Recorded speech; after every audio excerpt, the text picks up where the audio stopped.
The Secret Commonwealth of Elves, Fauns and Fairies. By Robert Kirk.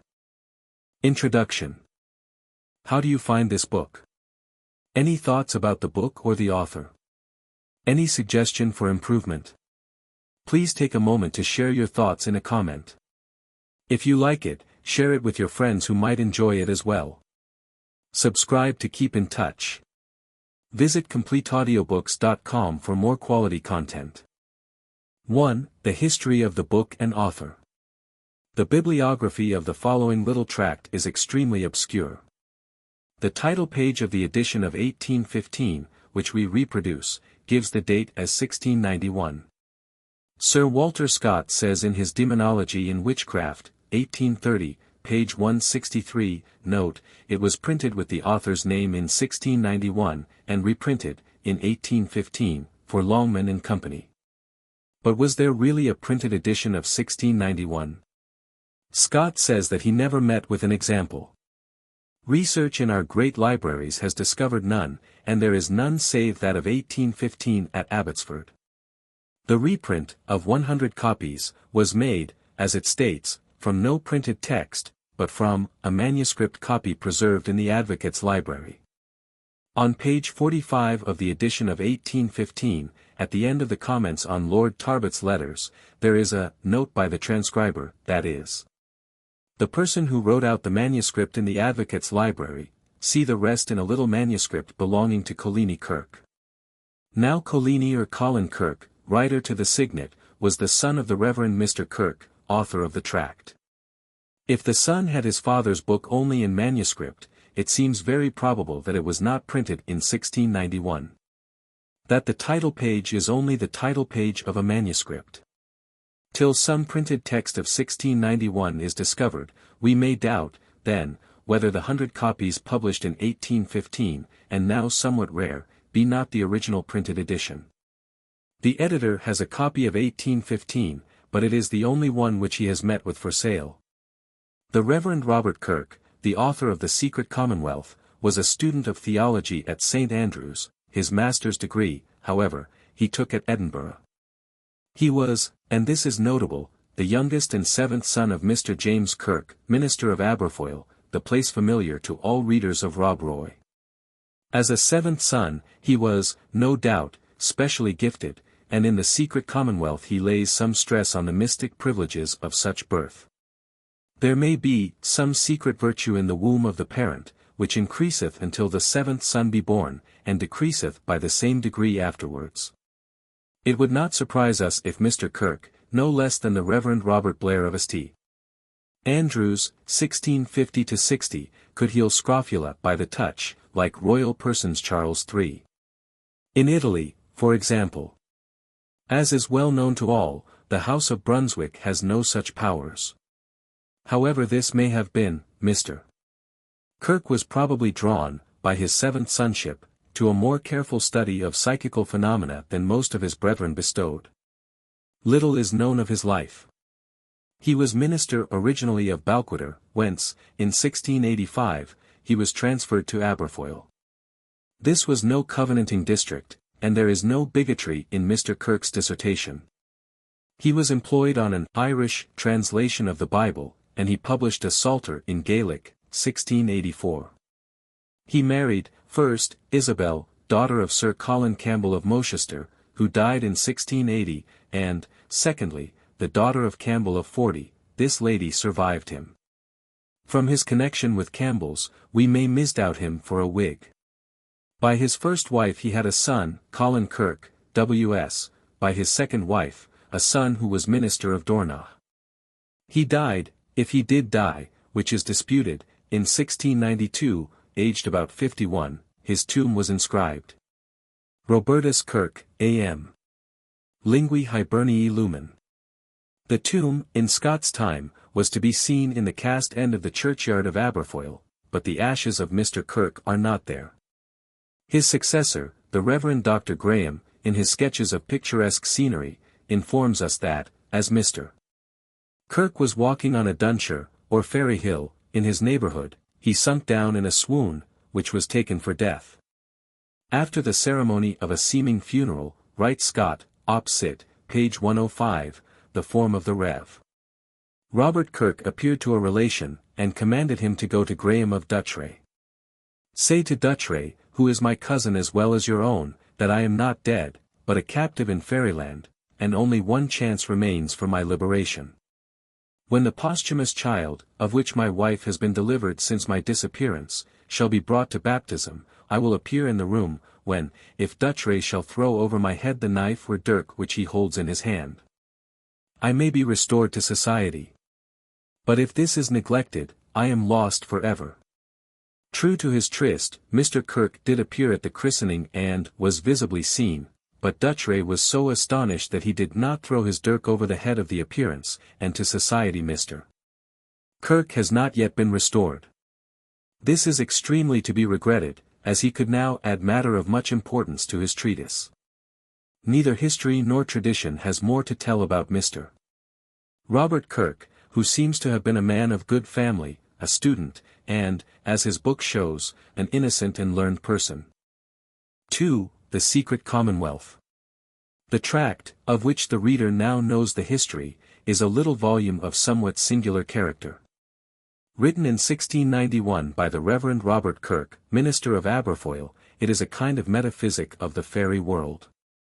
Having lived through the period of the sufferings of the Kirk, the author might have been expected either to neglect Fairyland altogether, or to regard it as a mere up-punnage of Satan's kingdom and a burning question, indeed. For some of the witches who suffered at Presbyterian hands were merely narrators of popular tales about the state of the dead. That she trafficked with the dead, and from a ghost won a medical recipe for the cure of Archbishop Adamson of St. Andrews, was the charge against Alison Pearson. The bishop capit his castle like a tod in his hall, seek of a disease of great fetidity, and oft-times under the cure of women suspected of witchcraft, nam lie, in what confesset here to hafe learnit medicine of ein cowlit Mr. William Sims one, that appeared divers times to here after his dead, and gave here a bick. She was execut in Edinburgh for a witch, James Melville's Diary, page 137, 1583. The Archbishop, like other witches, had a familiar in the form of a hare, which once ran before him down the street. These were the beliefs of men of learning like James, the nephew and companion of Andrew Melville. Even in our author's own time, Archbishop Sharp was accused of entertaining the muckle black deil in his study at midnight, and of being levitated and dancing in the air. This last feat, creditable to a saint or a Neoplatonist like Plotinus, was reckoned for sin to Archbishop Sharp, as may be read in Wadrow's Analecta. Thus all fairydom was commonly looked on as under the same guilt as witchcraft. Yet Mr. Kirk of Aberfoyle, living among Celtic people, treats the land of faery as a mere fact in nature, a world with its own laws, which he investigates without fear of the accuser of the brethren. We may thus regard him, even more than Wadrow, as an early student in folklore and in psychical research topics which run into each other, and he shows nothing of the usual persecuting disposition. Nor, again, is Mr. Kirk like Glanville and Henry Moore. He does not, save in his title page and in one brief passage, make superstitious creeds or psychical phenomena into arguments and proofs against modern Sadducees. Firm in his belief, he treats his matter in a scientific spirit, as if he were dealing with generally recognized physical phenomena. Our study of Mr. Kirk's little tractate must have a double aspect. It must be an essay partly on folklore, on popular beliefs, their relation to similar beliefs in other parts of the world, and the residuum of fact, preserved by tradition, which they may contain. On the other hand, as mental phenomena are in question such things as premonitions, hallucinations, abnormal or unusual experiences, generally a criticism of Mr. Kirk must verge on psychical research. The society organized for that difficult subject certainly takes a vast deal of trouble about all manner of odd reports and strange visions.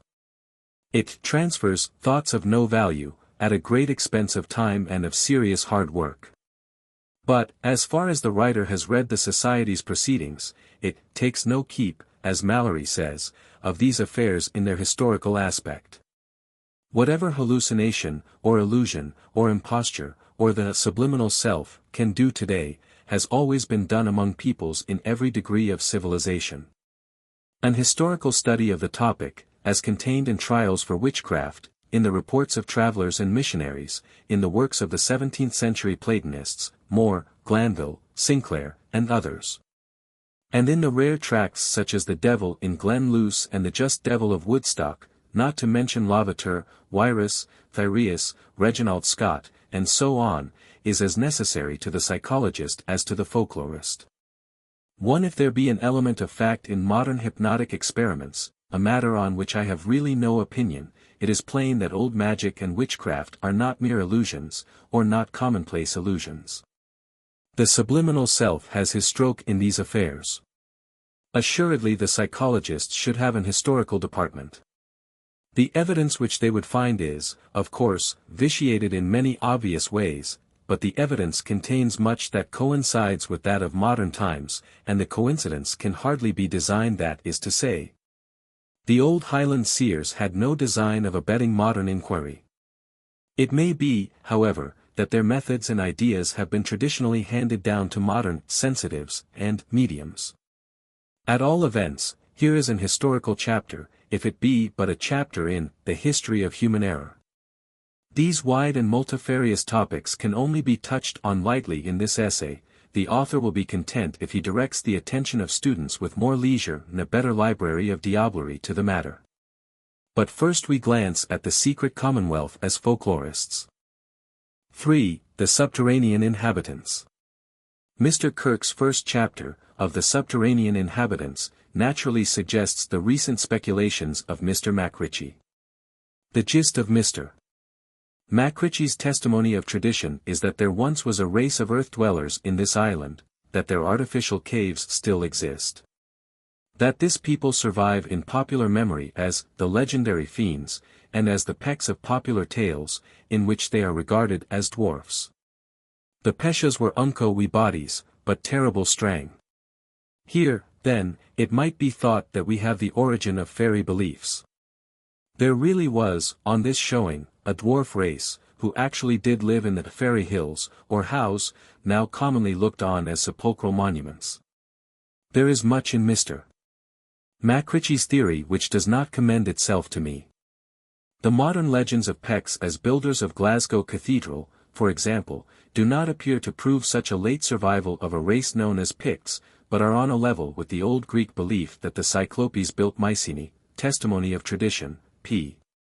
72. Granting, for the sake of discussion, that there were still Picts or Peshas in Galloway when Glasgow Cathedral was built, in the 12th century, these wild Galloway men, scourges of the English border, were the very last people to be employed as masons. The truth is that the recent Scotch have entirely forgotten the ages of medieval art. Accustomed to the ill-built barns of a robbed and stinted kirk, they looked on the cathedral as no work of ordinary human beings. It was a creation of the Pecks, as Mycenae and Tyrans of the mighty walls were creations of the Cyclopes. By another coincidence, the well-known story of the last Pecht, who refuses to divulge the secret of the heather ale, is told in the Volsunga saga, and in the Nibelungenlied, of the last Niflung.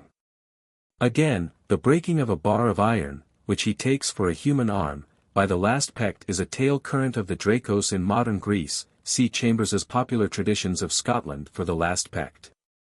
I cannot believe that the historical Picts were a set of half-naked, dwarfish savages, hairy men living underground. These are the topics of Sir Arthur Warder and Monk Barnes. Mr. W. F.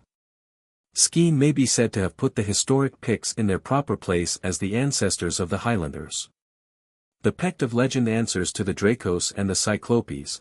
The beliefs about his habits may have been suggested by the tumuli, still more by the Brochs. It seems less probable that they represent an historical memory.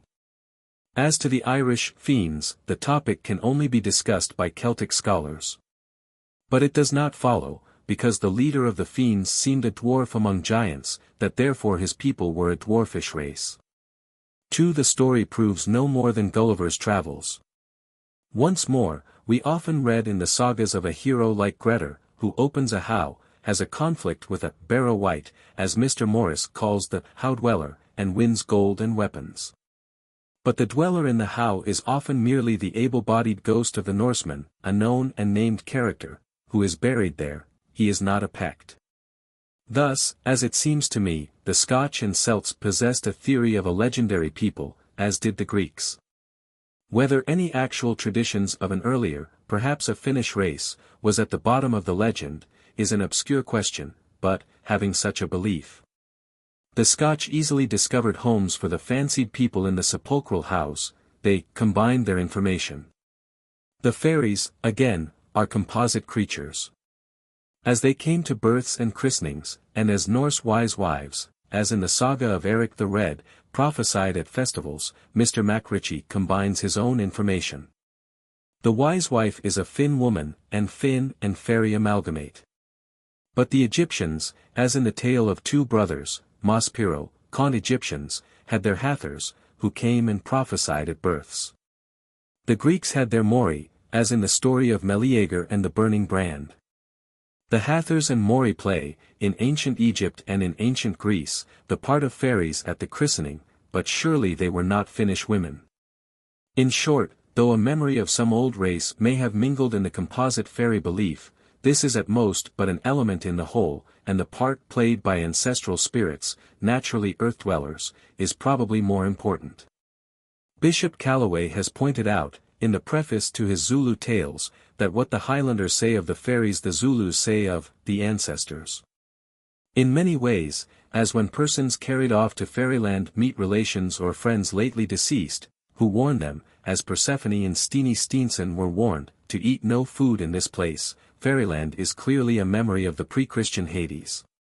There are other elements in the complex mass of fairy tradition, but Chaucer knew the fairy queen Proserpina, as Campion calls her, and it is plain that in very fact, the dread Persephone, the queen over death and the dead, had dwindled into the lady who borrows Tamlane in the ballad.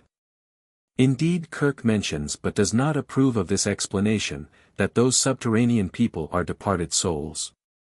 Now, as was said, the dead are dwellers under earth. The worshippers of Thonian Demeter, Achaia, beat the earth with wands. So does the Zulu sorcerer when he appeals to the ancestors. And a MacDonald in Moidar, being pressed for his rent, beat the earth, and cried aloud to his dead chief, Simon, hear me, you were always good to me. 3. 4. Fairyland and Hades. Thus, to my mind at least, the subterranean inhabitants of Mr. Kirk's book are not so much a traditional recollection of a real dwarfish race living underground, a hypothesis of Sir Walter Scott's, as a lingering memory of the Thonian beings, the ancestors. A good case in point is that of Bessie Dunlop, of Dalry, in Ayrshire, tried on November 8, 1576 for witchcraft. She dealt in medicine and white magic and obtained her prescriptions from Thomas Reed, slain at Pinkie Fight, 1547, who often appeared to her, and tried to lead her off to fairyland. She, like Alison Pearson, was convict and burnt, Scott's Demonology, page 146, and Pitcairn's Criminal Trials. Both ladies knew the Fairy Queen, and Alison Pearson beheld Maitland of Lethington, and Buckluff, in Fairyland, as is recounted in a rhymed satire on Archbishop Adamson, Dalzell's Scottish Poems, page 321. These are excellent proofs that Fairyland was a kind of Hades, or home of the dead. Mr.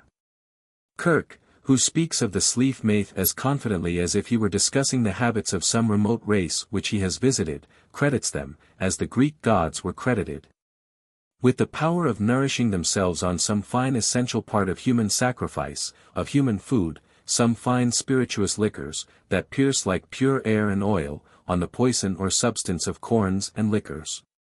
Others, more gross, steal the actual grain, as do crows and mice. They are heard hammering in the house, as brownies they enter houses and cleanse the hearths. They are the domovoys, as the Russians call them. John Major, in his exposition of St. Matthew, 1518, folios 48, gives perhaps the oldest account of brownies, in a believing temper. Major styles them fawny or brabn. They thrash as much grain in one night as 20 men could do. They throw stones about among people sitting by the fire. Whether they can predict future events is doubtful. See Mr. Constable in Major's Greater Britain, p.xxx. Edinburgh, 1892. To us they seem not much remote from the Roman Lara spirits of the household, of the hearth. In all these creatures Mr. Kirk recognizes an abstruse people, who were before our more substantial race, whose furrows are still to be seen on the hilltops. They never were, to his mind, plain palpable folk. They are only visible, in their quarterly flittings, to men of the second sight. That gift of vision includes not only power to see distant or future events, but the viewless forms of air. To shun the flittings, men visit church on the first Sunday of the quarter, then they will be hallowed against elf shots, these arrows that fly in the dark. As is well known, superstition explained the Neolithic arrowheads as fairy weapons. It does not follow that a tradition of a Neolithic people suggested the belief in fairies. But we cannot deny absolutely that some such memory of an earlier race, a shy and fugitive people who used weapons of stone, may conceivably play its part in the fairy legend. Thence Mr. Kirk glides into that singular theory of savage metaphysics which somewhat resembles the Platonic doctrine of ideas. All things, in Red Indian belief, have somewhere their ideal counterpart or father. Thus a donkey, when first seen, was regarded as the father or archetype of rabbits. Now the second-sighted behold the double man, doppelganger, astral body, wraith, or what you will, of a living person, and that is merely his counterpart in the abstruse world. The industry of the Psychical Society has collected much material evidence, whatever its value, for the existence of the double man. We may call it a hallucination, which does not greatly increase our knowledge. From personal experience, and the experience of friends, I am constrained to believe that we may think we see a person who is not really present to the view, who may be in the next room, or downstairs, or 100 miles off. This experience has occurred to the sane, the unimaginative, the healthy, the free from superstition, and in circumstances by no means mystic, for example, when the person supposed to be seen was not dying, nor distressed, nor in any but the most normal condition.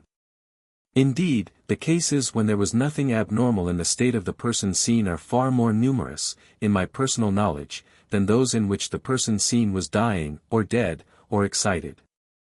The reverse appears to be the rule in the experience of the Psychical Society. The actual proportion of coincidental to non-coincidental cases, after all deduction for possible sources of error, was in fact such that the probability against the supposition of chance coincidence became enormous. On the assumption of ordinary accuracy on the part of informants, Professor Sidgwick, Proc. S. P. R. Volume 8. Page 607. Some 17,000 answers were collected. We must apparently accept these facts as not very abnormal nor very unusual, and doubtless as capable of some subjective explanation. But when such things occurred among imaginative and uneducated Highlanders, they became foundations and proofs of the doctrine of second sight, proofs, too, of the primitive metaphysical doctrine of counterparts and correspondences. They avouched that every element in different state of being have animals resembling these of another element. By persons not knowing this, the Roman invention of guardian angels particularly assigned has been promulgated. The guardian angel of the Roman superstition is merely the double or co-walker, the type, in the viewless world, of the man in the apparent world. Thus are wraiths and ghosts explained by our Presbyterian psychologist and his Highland flock. All things universally have their types, their reflex. A man's type, or reflex, or co-walker, may be seen at a distance from or near him during his life, nay, may be seen after his death. The gifted man of second sight can tell the substantial figure from the airy counterpart. Sometimes the reflex anticipates the action of the reality, was often seen of old to enter a house, by which the people knew that the person of that likeness was to visit them in a few days. It may have occurred to most of us to meet a person in the street whom we took for an acquaintance. It is not he, but we meet the real man a few paces farther on. Thus a distinguished officer, at home on leave, met a friend, as he tells me, in Piccadilly. The other passed without notice, the officer hesitated about following him, did not, and in some 50 yards met his man. There is probably no more in this than resemblance and coincidence, but this is the kind of thing which was worked by the Highlanders into their metaphysics. Point 4. The end of the co-walker is obscure. This copy, echo, or living picture goes att last to his own herd. Thus ghosts are short-lived, and, according to M. Dacier on the manners of posthumous man, Homme posthume, seldom survive for more than a century. By an airy being of this kind the Highlanders explained the false or morbid appetite. A joint eater inhabited the patient, he feeds too when he eats. As a rule, the fairies get their food as witches do take the pith and milk from their neighbors' cows unto their own cheesehold, throw a hair-tedder, at a great distance, by airt magic, only drawing a spigot fastened in a post, which will bring milk as far as a bull will be heard to roar. This is illustrated in the drinking scene in Faust. This kind of charge is familiar in trials for witchcraft. In accordance with the whole metaphysics of the system of doubles, which are parasites on humanity, is the superstition of nurses stolen by fairies, and of children kidnapped while changelings are left in their place. The latter accounts for sudden decline and loss of health by a child. He is not the original child, but a fairy brat. To guard against this, bread, as human food hateful to fairies, so the Kanikas carry a boiled yam about at night, or the Bible, or iron is placed in the bed of childbirth. Iron scares spirits, as the scholiast says of the drawn sword of Odysseus in Hades. The fairy bride, in Wales, vanishes on being touched with iron. This belief probably came in when iron was a new, rare, and mysterious metal. The mortal nurses in Fairyland are pleasantly illustrated by the ballad. I heard a cow lows. A bonny, bonny cow low. In C. Kirkpatrick Sharp's Ballad Book. 5. This part of the superstition is not easy to elucidate. Kirk repeats the well-known tales of the blinding of the mortal who saw too clearly, by making use of their ointments. Well-known examples occur in Gervas of Tilbury, and are cited in Scott's note on Tam Lane in the Border Minstrelsy. As Homer fables of the dead, their speech is a kind of whistling like the cry of bats, another indication of the pre-Christian Hades. 6. They have feasts and burials. And Pashley, in his travels in Crete, tells the well-known border story of a man who fired on a fairy bridal, and heard a voice cry, Ye have slain the bonny bridegroom. It is, of course, to be noted that the modern Greek superstition of the Nereids, who carry off mortal girls to dance with them till they pine away, answers to some of our fairy legends. While it will hardly be maintained that the Nereids are a memory of prehistoric Finns. Antic Carabantic jollity is a note of Nereids, as well as of the Sleaf Maith. The inconvenience of their succubi, the fairy girls who make love to young men, is well known in the Breton ballad, Le Sieur Nan. The same superstition is current among the Kanikas of New Caledonia. My cousin, Mr. Atkinson, was visited by a young Kanika, who twice or thrice returned to take leave of him with much emotion. When Mr.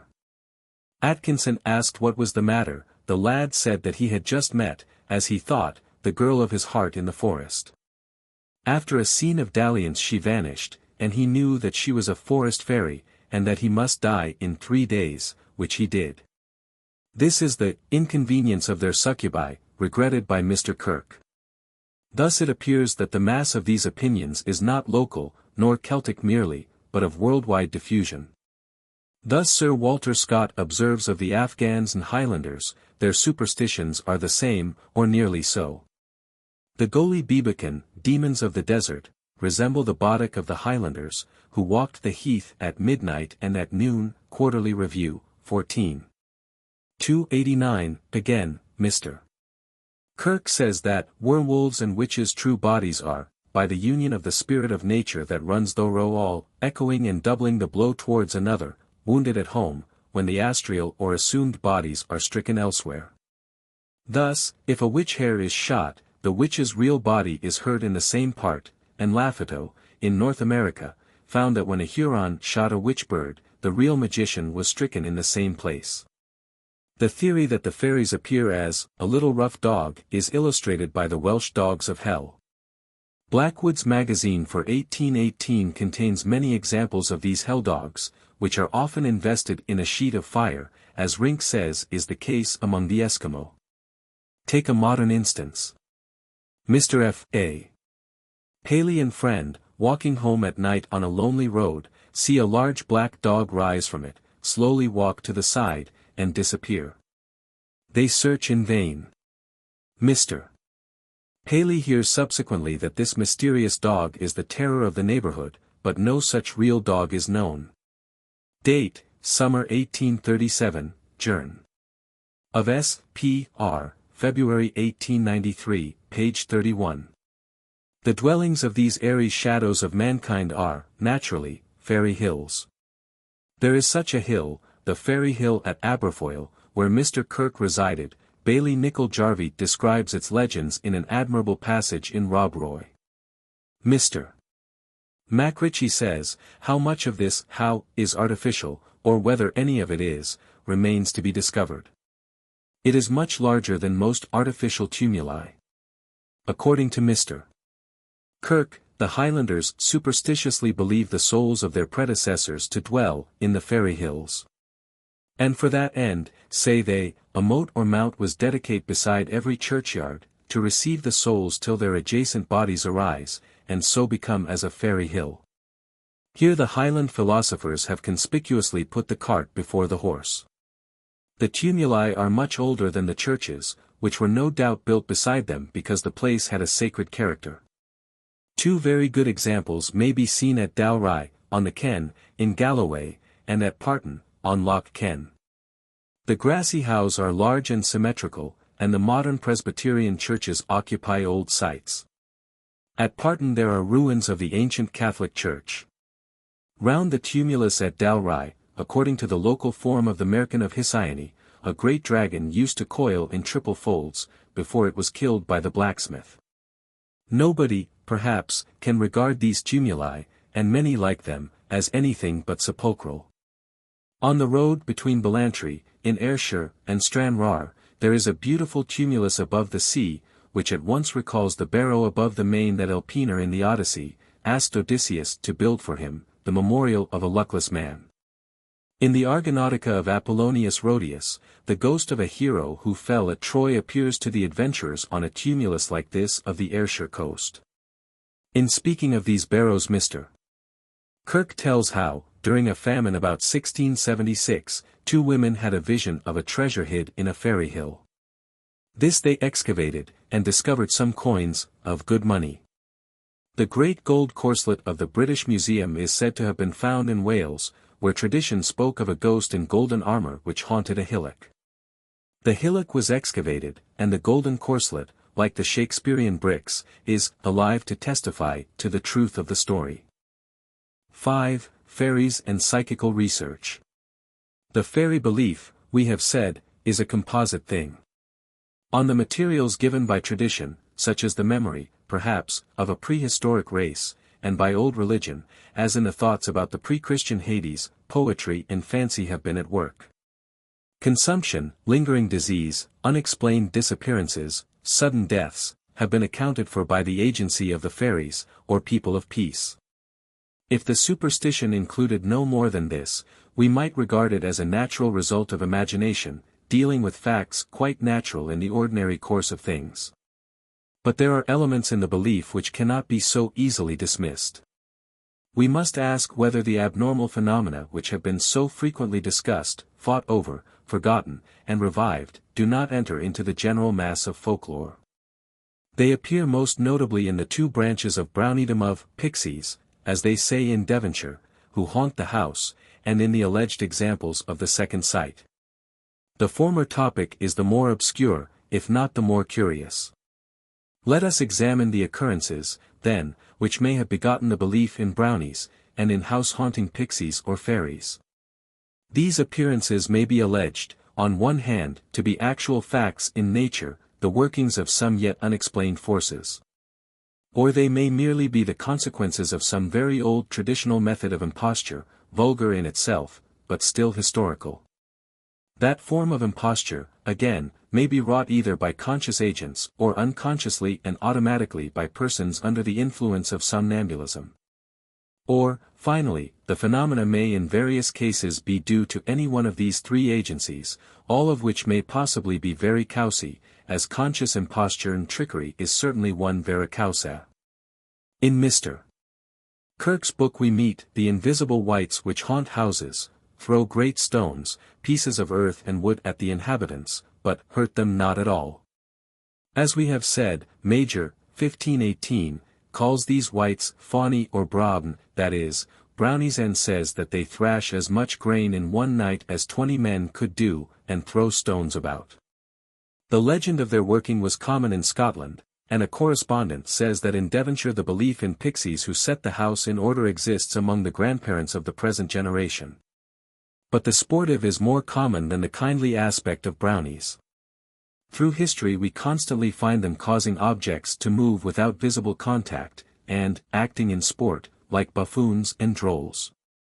In his letters on demonology, p.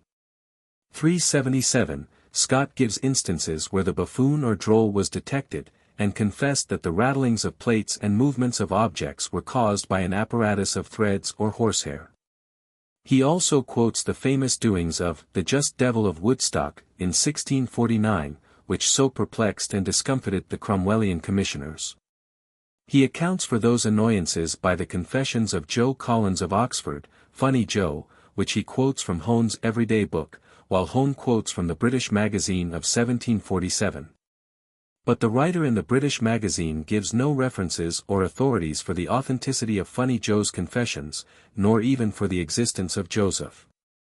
Scott could not find his original in the pamphlets of the British Museum, and some of the statements attributed to Joe do not tally with the official account, and other contemporary documents collected in Sir Walter's Woodstock.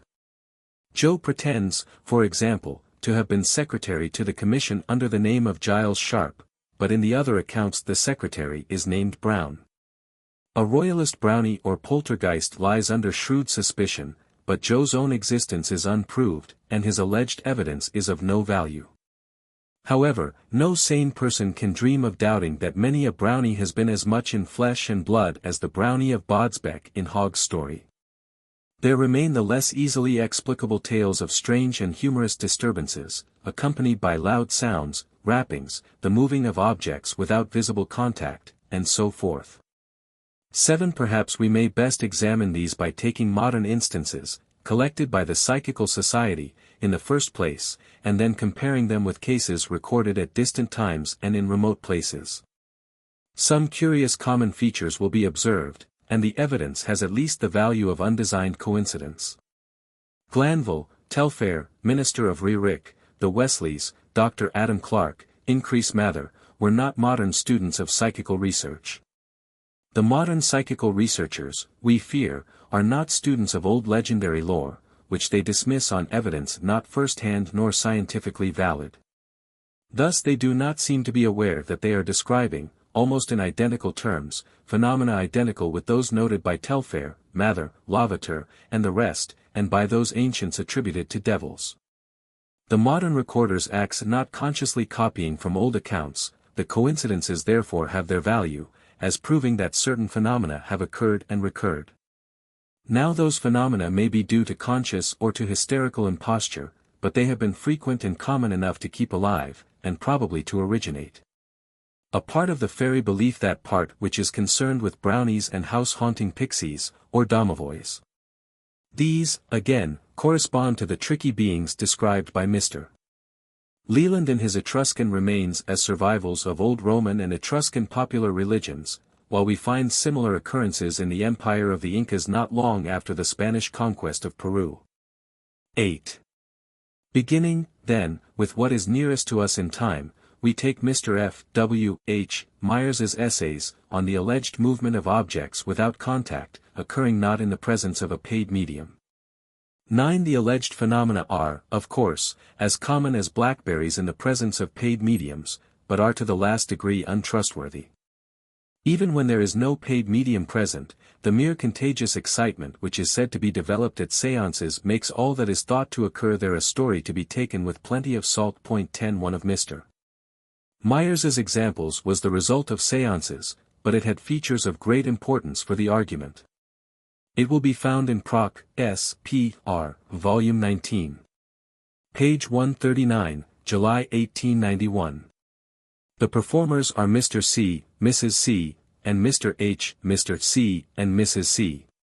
are spoken of as good witnesses, known to Mr. Myers and Professor Barrett. Mr. H.'s health has suffered so much that he cannot be examined, and Mr. H. is the person who interests us here, for reasons which will be given later. All three were unbelievers in these matters. On the second evening, lights floated about the room, which was lit, apparently, by a full moon. F. who is also H. felt cold hands touching, and hands recur in the old pre-scientific accounts.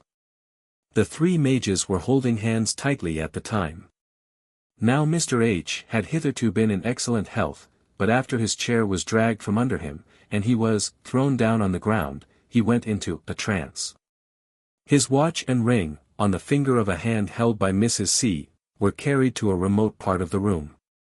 H. leaves the circle and sits at the window.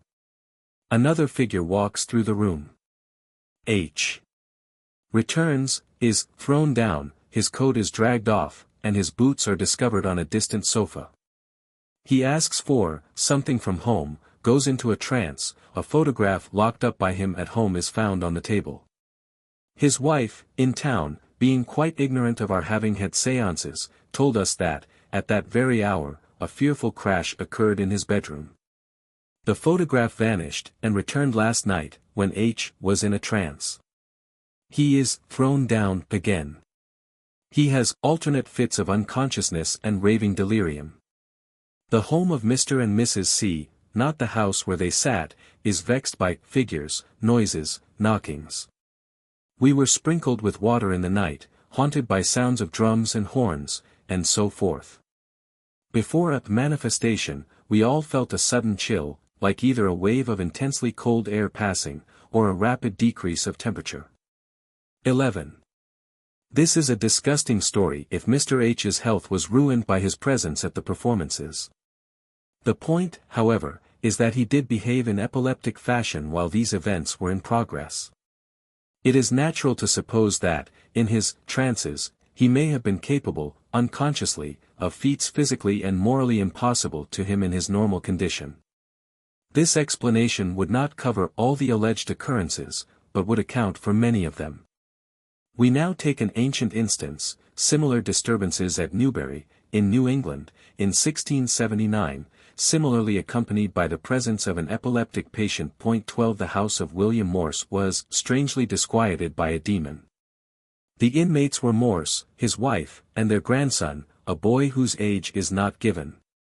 The trouble began on December 3, with a sound of heavy objects falling on the roof. On December 8, large stones and bricks were thrown in at the west end of the house, the bedstead was lifted up from the floor, and the bedstaff flung out of the window, and a cat was hurled at the wife.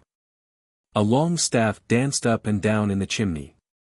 The man's wife put the staff in the fire, but she could not hold it there, inasmuch as it would forcibly fly out, yet after much ado, with joint strength, they made it to burn. A chair flew about, and at last lighted on the table, where victuals stood ready to eat, and was likely to spoil all, only by a nimble catching they saved some of their meat. A chest was removed from place to place, no hand touching it. 2 keys would fly about, making a loud noise by knocking against each other.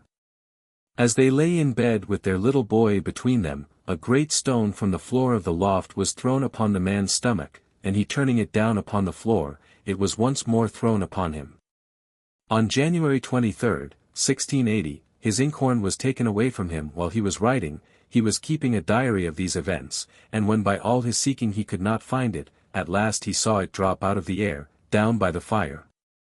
February 2, while he and his boy were eating of cheese, the pieces which he cut were wrested from them. But as for the boy, he was a great sufferer in these afflictions, for on the 18th of December he, sitting by his grandfather, was hurried into great motions. The man made him stand between his legs, but the chair danced up and down, and was like to have cast both man and boy into the fire, and the child was tossed about in such a manner as that they feared his brains would have been beaten out. All these contortions of the boy were apparently what M. Charcot calls clownisms. 13 When taken to a doctor's house the boy was free of disturbances, which returned with his return home. He barked like a dog, clucked like a hen, talked nonsense about Powell, who pinched and bullied him. While he was in bed with the old people, a pot with its contents was thrown upon them. They were clutched by hands, like Mr. and Mrs. C. Once a voice was heard singing, "Revenge, revenge is sweet." Finally a mate of a ship came, declared that the grandmother was not rightly suspected as a witch, and offered, if he were left alone with the boy, to cure him. The mate came next day betimes, and the boy was with him till night, since which time his house, Morse saith, has not been molested with evil spirits. Probably the mate used a rope's end. The boy was more speedily cured than Mr. H. The phenomena are those of droll or buffooning wights, as Air. Kirk says, and no man can doubt that the boy was at the bottom of the whole affair. But whether he was capable, when well and conscious, of such diversions, is another question. Children like him produced the famous witch mania in New England. We have here, undeniably, a well-recorded case, analogous to that of Mr. H. In a modern case of bell ringing, heavy thumps, and movement of objects, the agent was a young girl who had never been out to service before, and who passed the night in a state of wildly agitated somnambulism, repeating the whole of the service for the day. 14 Mather gives several other examples, in which motives for trickery are manifest, while we hear nothing of an epileptic or hysterical patient. In the majority of instances, ancient or modern, children are the agents. Thus we have physical phenomena obtained in a family circle, that of Mr. and Mrs. Davis, with their children, at Rio Janeiro. 15 The time was 1888. Curiosity had been caused by the notorious Henry Slade. There were touches and grasps of hands. A table ran after me, Professor Alexander, and attempted to hem me in, when only C, a little girl, was in the room. As far as I could see, she did not even touch the table. The chair of Amy, aged 13 months, was moved about, like that of Master Morse 200 years earlier. A table jumped into the laps of the public. There were raps and thumps, which seemed to shake the whole building. Lights floated about. A slate, covered with flour, was placed on C.'s lap, her hands lay on the table. Marks of fingers came on the flour, and, in answer to request, the mark of a naked baby foot. The children present were wearing laced boots, and we are not told that little Amy was under the table. Bluish lights and the phantasm of a dog were seen. All this answers to an ancient example: the disturbances in Mr. Wesley's house at Epworth, December 1715 to January 1716.16. The house was a new one, rebuilt in 1709. We have Mr. Samuel Wesley's journal, with many contemporary letters from members of the family, and later reminiscences. There were many lively girls in the house, and 2 servants, a maid and a man, recently engaged. The disturbances began with groanings, then came knockings, which flitted about the house. Mr. Wesley heard nothing till December 21. The knocks replied to those made by the family, but they never could imitate the sounds. Mrs. Wesley and Emily saw an object, like a badger, run from under a bed and vanish. The mastiff was much alarmed by the sounds. Mr. Wesley was thrice pushed by invisible power. The bogey was a Jacobite, as was Mrs. Wesley. Mr. Wesley was for King George. The knocks were violent when that usurper was prayed for. They did not try praying for King James. Robin, the servant, saw a hand-mill work violently. Naught vexed me but that it was empty. I thought, had it but been full of malt, he might have ground his heart out for me. But this was a jocose, not an industrious devil. Robin called it Old Jeffreys, after a gentleman lately dead. The family called it Jeffrey, unless one name is a mere misspelling. It seemed to sweep after Nancy Wesley, when she swept the chambers. She thought he might have done it for her, and saved her the trouble. Mrs. Wesley concealed the matter from her husband, lest he should fancy it was against his own death. Letter of January 12, 1716-17. This belief in noises foretelling death is very common. Compare Scott's nocturnal disturbances at Abbotsford when Bullock, his agent in building it, was dying in London. The racket occurred on April 28 and 29, 1818, and Scott examined the scene. With Beardy's broadsword under my arm. 17 Bullock died in Tenterden Street, in London. Whether on April 28 or 29 is not easily to be ascertained. The noise resembled half a dozen men putting up boards and furniture, and nothing can be more certain than that there was nobody on the premises at the time. 18 The noises used to follow Hetty Wesley, and thump under her feet, as under those of C. In Professor Alexander's narrative. Mr. Wesley's plate danced before him on the table a pretty while, without anybody stirring the table. 19 The disturbances quieted down in January, but recurred on March 31. Similar phenomena had occurred long before. In the family. 20 The sound very often seemed in the air, in the middle of a room, nor could they ever make any such themselves by any contrivance. 21 On February 16, 1740, 23 years later, Emily writes to Jack about that wonderful thing called by us Geoffrey. That something calls on me against any extraordinary new affliction. Priestley styles this affair the best authenticated that is anywhere extant. He supposes it to have been a trick of the servants, for mere amusement. The modus operandi is difficult to explain. We hear nothing of bad health or hysterics in the household.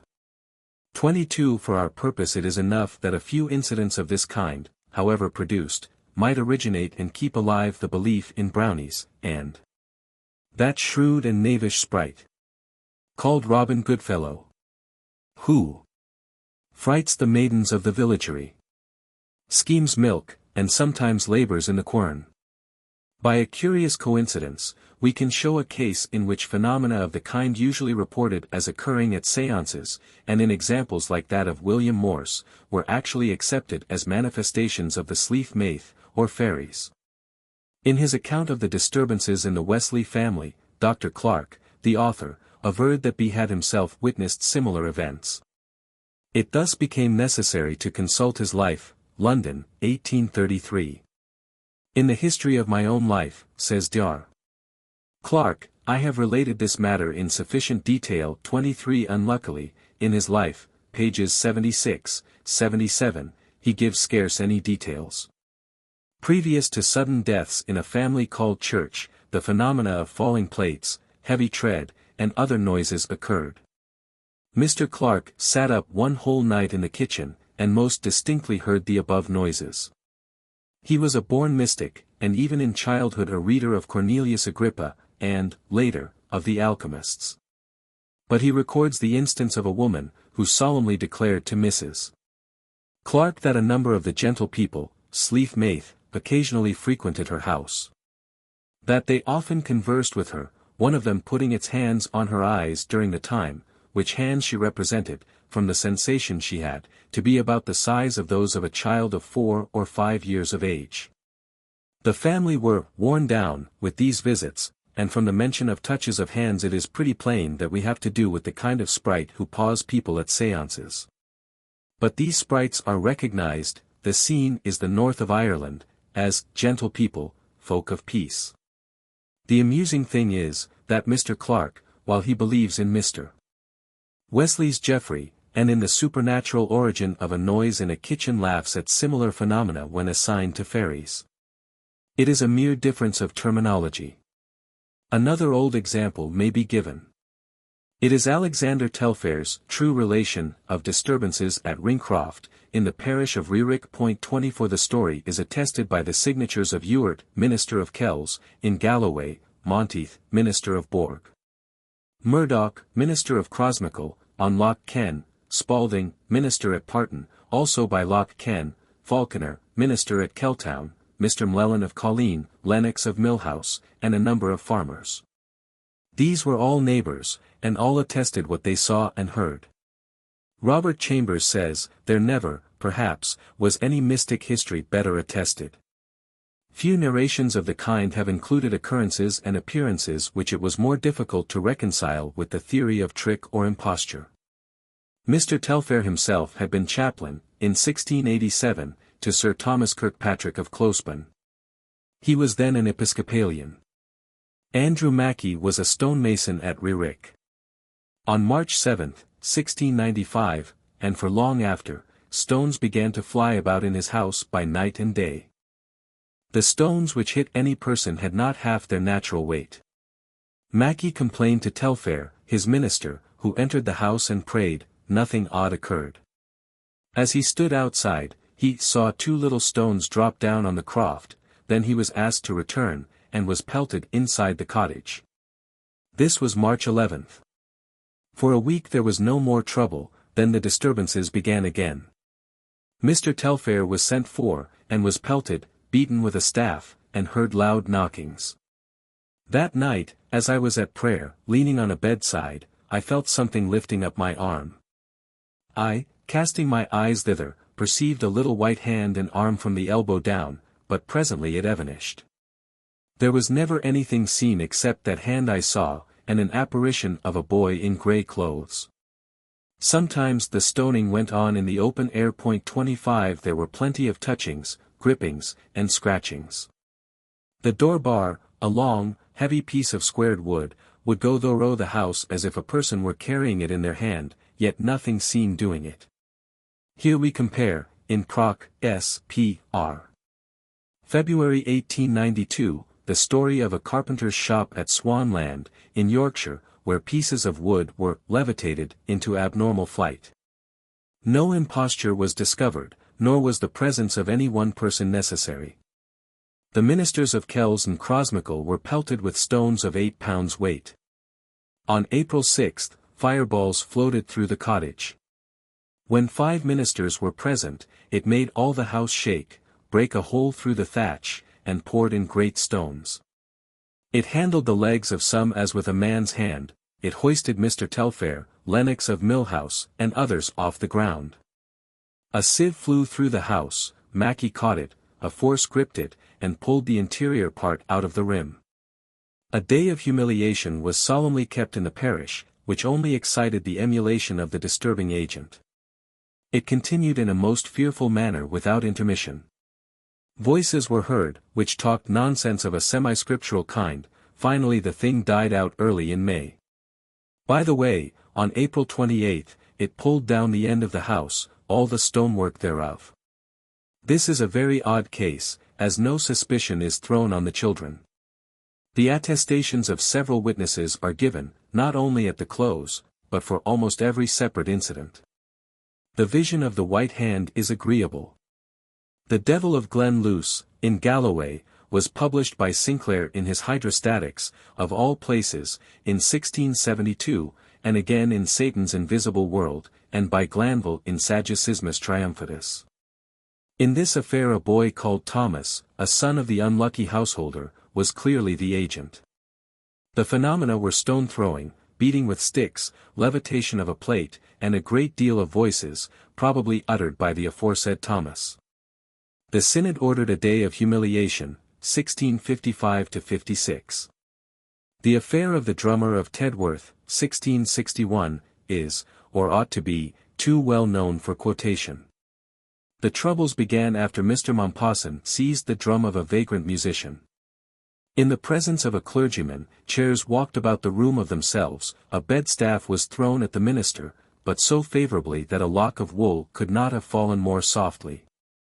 The children, as usual, were especially haunted. A jingling of money was common, as it also was at Epworth. Lights wandered about the house, blue and glimmering. The noise was persistent in the woodwork of the children's beds, while their hands were outside. The knocks answered knocks made by visitors. There were divers other marvels. The drummer was suspected, but, consciously or not, the children were probably the agents. They seem to have been in their usual health. 26 in Galashiels, date not given, loud knocks on the floor accompanied a hystero-epileptic girl wherever she sat. In bed, her body was so lifted up that many strong men were not able to keep it down. The minister, who could make nothing of her, was Mr. Wilkie, the girl was Margaret Wilson, Sinclair, page 200. This little parcel of strange stories may suffice to show that part of the fairy belief is based on such incidents as still occur, or are reported to occur, just in the old fashion.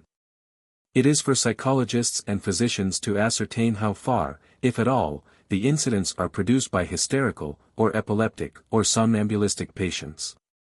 Common forthright trickery is usually detected in paid mediums. But the trickery simulates real events or continues an old traditional form of imposture. The moral that parents should not allow their children to be present at séances hardly needs enforcing. Some of them may escape unharmed, but frightful injuries may be inflicted on health and on character. Point 27. 6. Second sight and telepathy. We have already hinted that events of an ordinary kind, illusions, cases of mistaken identity, or hallucination, are probably the groundwork in part of the Highland belief in second sight. Of course, if a certain proportion of hallucinations were or could be taken for veridical, attention would be given to these alone, the others would be neglected. The Psychical Society has collected and examined hundreds of these cases in modern life. The Society may find out, experimentally, whether second sight can be acquired in the manner described by Mr. Kirk, whether by the hair tether, or by merely putting the foot under that of a seer. Thus contact is used in thought reading, as, in second sight, the seer by contact communicates his hallucination. Second sight itself is now called telepathy, which, however, does not essentially advance our knowledge of the subject. It is either very common, or people who choose to claim the possession of it are very common. In our society it is mere matter for idle tales. In the Highlands the second sight was a belief and a system. Mr. Pepys and Dr. Johnson investigated the matter, and Dr. Johnson came away open to conviction, but unconvinced. The Psychical Society is now examining second sight in the Highlands. It is interesting to learn that the Presbyterian seers justified their visions out of the Bible, which also justified the burning of these gifted men on occasion. Mr. Kirk is tolerant enough to ascribe their visions to a bounty of Providence. This may have passed, north of the Highland line, but in Fife and the south the seers would speedily have been accommodated with a stake and tar barrel. The writings of Wadrow and Mr. Robert Blair of St. Andrews, 1650–60, prove that if a savoury preacher wrought marvels, he was inspired, but if an amateur did the very same things, prophesied, healed diseases, and so forth, he, or she, was likely to be haled before the presbytery, and possibly dragged to the stake. In the Highlands these invidious distinctions were less forcibly drawn. Mr. Kirk treats the whole question in his curiously cold scientific way. If these things occur, they are in the realm of nature, and are results of causes which may be variously conjectured. They may be providential, or a sport of evolution, derived from a complexional quality of the first acquirer, which often becomes hereditary in his lineage. Lord Tarbott's letter to an inquirer, Robert Boyle, is added by Mr. Kirk to his little treatise, with his own annotations. His belief that the fairy sights could only be seen while the eyes are kept steady without twinkling, is attested by a well-known anecdote. On the afternoon of Culloden, a little girl, staying with Lord Lovat at Gorchaleg, was reading in a window seat. Chancing to look out, she saw a company of headlong riders hastening to the castle. Believing them to be the Sleaf Maith, she tried hard to keep her eyes from twinkling, that she might not lose the vision. But these, alas, were no fairies, they were Prince Charles and his men flying from the victorious English. The tale proves that the belief long survived the day of the minister of Aberfoyle. Lord Tarbott mentions, also, the vision of the shroud on the breast of a man about to die, which seems to be alluded to in the prophecy of Theoclymenus in the Odyssey. Lord Tarbott's tales are of the familiar kind, there are dozens of such in Theophilus Insulanus. Mr. Kirk's notes are chiefly remarkable for his citation of Walter Graham's Evil Eye, which killed what he praised a worldwide superstition, too common to need supporting by foreign and classical examples. Unluckily, at this point Mr. Kirk abandons what we may call his scientific attitude. He has accounted for his supernatural affairs as not supernatural at all, but phenomena in nature, and subject, like other phenomena, to laws. But now it occurs to him to explain the conduct of his Sleaf Mathas the result of missionary zeal on their part. They endeavor to convince us of a deity. Though, on the face of his argument, a co-walker no more proves a deity than does an ordinary walker. He may have been reading the learned Dr. More the Platonist, and may have altered his ideas. His account of a girl who learned, or rather composed, a long poem by aid of our nimble and courteous spirits, affords an early example of what is called an inspirational medium. It is unlucky that Mr. Kirk did not publish this work, of which he had a copy. The ordinary, spiritual, poetry may be written, as Dr. Johnson said of Ossian, by anyone who would abandon his mind to it. When Mr. Kirk maintains that Neolithic arrowheads could not have been executed by all the art of man, he relapses from his usual odd common sense. He also believes in men who are magically shot-proof, like Claverhouse, who had to be shot by a silver bullet, like Archbishop Sharp, on whom his pious assassins erroneously held that their bullets took no effect. And like certain soldiers mentioned by Dougal Dalgetty of Drumthwacket. This absurd belief was very generally held by the Covenanters.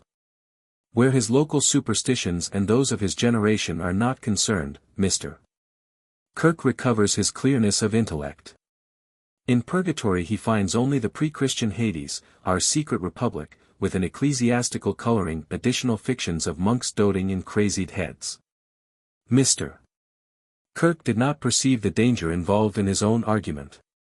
If a Highland second-sighted man answers to a Hebrew prophet in his visions and trances, a Hebrew prophet is in danger of being no more considered than a Highland second-sighted man. However, it is to Mr. Kirk's praise that he shows no persecuting disposition as far as witches are concerned, though he has seen them pricked, and that he argues very fairly from his premises, and within his limits. 28 He recognizes the unity of spiritual phenomena and of popular beliefs, whether it springs from a common wellhead of delusion in our nature, or whether it really has a source in the observation of peculiar and rather rare phenomena. To the Edinburgh edition of 1815, probably the only one, the editor added the work of Theophilus Insulanus on second sight. This is not rare nor expensive, and we do not reproduce it. One case of telepathy may be quoted from Theophilus. Donald Beaton, residentaire in Ham-Mere, related that, in his passage from Glasgow to the Isle of Skye, he stopped at Tippermory, a known harbour in the Isle of Mull. Here someone gave him a loin of venison. Donald, whose wife's mother was a seer, to try her powers, wished that piece of venison in her hands. The same night the seer, who lived with her daughter, his wife, apprehended she saw him enter the house with a shapeless lump in his hands, she knew not what, but it resembled flesh, which gave herself and her daughter great joy, as they had despaired of him by his long absence. This is telepathy, if telepathy there be. Another picturesque tale shows how, on the night before the rout of Moy, Patrick McCaskill met the famed Mriman, Mliades Piper, in the town of Inverness, and saw him contract into the size of a boy of 5 or 6. And expand again into his athletic proportions. Mriman was killed in the rout of Moy in attempt to surprise and seize Prince Charles. Before leaving Skye he had prophesied, Mliad shall come back. But Mriman shall never. The editor is acquainted with a splendid case of second sight in Kensington. The seer was an accomplished English gentleman, and mentioned his vision at the moment to a witness who remembers and corroborates the statement. Thus the Hebrides and Highlands have no monopoly of second sight. The researches of M. Charcot, M. Richet, and other psychologists do not at present help us much in the matter of veridical second sight. It is not a hallucination suggested to a hypnotized subject, but an impression produced by a remote person or event on a subject who has not been hypnotized at all. For example, Dr. Adam Clarke, in his Life, Volume 2, page 16, tells us of Mr. Tracy Clarke, who, being in the Isle of Man with his son, dreamed that he had visited his wife in Liverpool. He told his son that Mrs. Clarke was looking very well, but, contrary to her habit, was sleeping in the best bedroom. On the day when Mr. Clark said this, Mrs. Clark, who had been sleeping in her best bedroom, told the little son who lay in her room that she had heard his father ride up to the house, stable his horse, open the door, come upstairs, and walk round her bed, but that she could not see him. This is a case at least of second hearing, and has no hypnotic explanation. We end in the candid spirit of Dr. Johnson, as far as the poltergeist and second sight are concerned, willing to be convinced, but far indeed from conviction. As to the fairy belief, we conceive it to be a complex matter, from which tradition, with its memory of earth-dwellers, is not wholly absent, while more is due to a survival of the pre-Christian Hades. And to the belief in local spirits, the Vuis of Melanesia, the Nereids of ancient and modern Greece, the Laras of Rome, the fateful Mori and Hathor's old imaginings of a world not yet dispeopled of its dreams. 29. Preamble. An essay of the nature and actions of the subterranean, and, for the most part, invisible people, heretofore going under the name of elves, fauns, and fairies, or the like, among the Low Country Scots, as they are described by those who have the second sight. And now, to occasion further inquiry, collected and compared, by a circumspect inquirer residing among the Scottish Irish in Scotland. Chapter 1. Of the Subterranean Inhabitants. He Siths, or fairies, they call Sleaf Maith, or the good people, it would seem, to prevent the dint of their ill attempts, for the Irish used to bless all they fear harm of Winky Face. And are said to be of a middle nature betwixt man and angel, as were demons thought to be of old, of intelligent fluidious spirits, and light changeable bodies, like those called astral, somewhat of the nature of a condensed cloud, and best seen in twilight.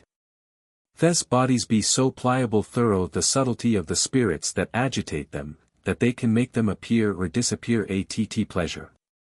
Some have bodies or vehicles so spongious, thin, and delicate, that they are said by only sucking into some fine spirituous liquors, that pierce like pure air and oil, others side more gross on the foison or substance of corns and liquors, or corn itself that grows on the surface of the earth. Which these fairies steal away, partly invisible, partly preying on the grain, as do crows and mice. Wherefore in this same age, they are sometimes heard to bake bread, strike hammers, and do such like services within the little hillocks they most haunt, some whereof of old, before the gospel dispelled paganism. And in some barbarous places as yet, enter houses after all are at rest, and set the kitchens in order, cleansing all the vessels. Such drags go under the name of brownies. When we have plenty, they have scarcity at their homes. And on the contrary, for they are empowered to catch as much prey everywhere as they please, their robberies notwithstanding ofttimes occasion great ricks of corn not to bleed so while, as they call it, or prove so copious by very far as was expected by the owner. Their bodies of congealed air are sometimes carried aloft, other whiles grovel in different shaps, and enter into any cranny or clift of the earth where air enters, to their ordinary dwellings. The earth being full of cavities and cells, and there being no place nor creature but is supposed to have other animals, greater or lesser, living in or upon it as inhabitants, and no such thing as a pure wilderness in the whole universe. Chapter 2. We then, the more terrestrial kind, have now so numerously planted all countries, do labor for that abstruse people, as well as for ourselves. Albeit, when several countries were unhabitated by W.S., these had their easy tillage above ground, as we now. The print of those forests do yet remain to be seen on the shoulders of very high hills, which was done when the champaign ground was wood and forest. They removed to other lodgings at the beginning of each quarter of the year, so traversing till doomsday, being impudent and impotent of staying in one place, and finding some ease by so perning, journeying, and changing habitations. Their chameleon-like bodies swim in the air near the earth with bag and baggage, and at such revolution of time, seers, or men of the second sight, females being seldom so qualified, have very terrifying encounters with them, even on highways. Who therefore uswilly shun to travel abroad at these 4 seasons of the year, and thereby have made it a custom to this day among the Scottish Irish to keep church duly every first Sunday of the quarter to senna or hallow themselves. Their corns and cattel, from the shots and stealth of these wandering tribes. And many of these superstitious people will not be seen in church again till the next quarter begin, as if no duty were to be learned or done by them, but all the use of worship and sermons were to save them from these arrows that fly in the dark. 30. They are distributed in tribes and orders, and have children, nurses, mariages, deaths, and burials, in appearance, even as we, unless they so do for a mock show, or to prognosticate some such things among us. Chapter 3. They are clearly seen by these men of the second sight to eat at funerals, and banquets, hence many of the Scottish Irish will not taste meat at these mitings, lest they have communion with, or be poisoned by, them. So are they seen to carry the bier or coffin with the core among the Middle Earth men to the grave. Some men of that exalted sight, whether by art or nature, have told me they have seen at these mitings a double man, or the shape of some man in two places. That is, a superterranean and a subterranean inhabitant, perfectly resembling one another in all points, whom he notwithstanding could easily distinguish one from another, by some secret tokens and operations. And so go speak to the man his neighbor and familiar, passing by the apparition or resemblance of him. They avouch that every element and different state of being have animals resembling these of another element, as there be fishes sometimes at sea resembling monks of late order in all their hoods and dresses. So as the Roman invention of good and bad demons, and guardian angels particularly assigned, is called by them an ignorant mistake, sprung only from this original. They call this reflex man a co-walker, every way like the man, as a twin brother and companion, haunting him as his shadow, as is oft seen and known among men, resembling the original, both before and after the original is dead. And was also often seen of old to enter a house, by which the people knew that the person of that likeness was to visit them within a few days. This copy, echo, or living picture, goes att last to his own herd. It accompanied that person so long and frequently for ends best known to itself, whether to guard him from the secret assaults of some of its own folks, or only as ain sportful ape to counterfeit all his actions. However, the stories of old witches prove beyond contradiction, that all sorts of people, spirits which assume light airy bodies, or crazed bodies coacted by foreign spirits, seem to have some pleasure, at least to assuage from pain or melancholy. By frisking and capering like satyrs, or whistling and screeching, like unlucky birds, in their unhallowed synagogues and Sabbaths. If invited and earnestly required, these companions make themselves known and familiar to men, otherwise, being in a different state and element, they neither can nor will easily converse with them. They avouch that a halloa, or great eater, hath a voracious elf to be his attender, called a joint eater or just haver, feeding on the pith or quintessence of what the man eats. And that therefore he continues lean like a hawk or heron, notwithstanding his devouring appetite, yet it would seem that they convey that substance elsewhere, for these subterraneans eat but little in their dwellings. Their food being exactly clean, and served up by pleasant children, like enchanted puppets. What food they extract from us is conveyed to their homes by secret paths, as some skilful women do the pith and milk from their neighbors' cows into their own chief hold doro a hair at a great distance, by airt magic. Or by drawing a spigot fastened to a post which will bring milk as far of as a bull will be heard to roar. 31 The chief made of the remaining milk of a cow thus strained will swim in water like a cork. The method they take to recover their milk is a bitter chiding of the suspected enchanters, charging them by a counter-charm to give them back their own, in God, or their master's name. But a little of the mother's dung stroke it on the calf's mouth before it suck any, does prevent this theft. Chapter 4. Their houses are called large and fair, and, unless att some odd occasions, unperceivable by vulgar eyes, like Rackland, and other enchanted islands, having fir lights, continual lamps, and fires. Often seen without fuel to sustain them. Women are yet alive who tell they were taken away when in childbed to nurse fairy children, a lingering voracious image of them. Being left in their place, like their reflection in a mirror, which, as if it were some insatiable spirit in an assumed body, made first semblance to devour the meats that it cunningly carried by. And then left the carcass as if it expired and departed thence by a natural and common death. The child, and fire, with food and other necessaries, are set before the nurse how soon she enters, but she neither perceives any passage out, nor sees what those people do in other rooms of the lodging. When the child is weaned, the nurse dies, or is conveyed back, or gets it to her choice to stay there. But if any subterraneans be so subtle, as to practice sleights for procuring a privacy to any of their mysteries, such as making use of their ointments, which as Gyges' ring makes them invisible, or nimble, or casts them in a trance, or alters their shape, or makes things appear at a vast distance, and they smite them without pain, as with a puff of wind, and bereave them of both the natural and acquired sights in the twinkling of an eye, both these sights, where once they come, being in the same organ and inseparable. Or they strick them dumb. The Tramontanes to this day put bread, the Bible, or a piece of iron, in women's beds when travelling, to save them from being thus stolen. And they commonly report, that all uncouth, unknown wights are terrified by nothing earthly so much as by cold iron. They deliver the reason to be that hell lying betwixt the chill tempests, and the fire brands of scalding metals, and iron of the north, hence the lodestone causes a tendency to that point, by an antipathy thereto. These odious far-scenting creatures shrug and fright at all that comes thence relating to so abhorred a place, whence their torment is either begun, or feared to come hereafter.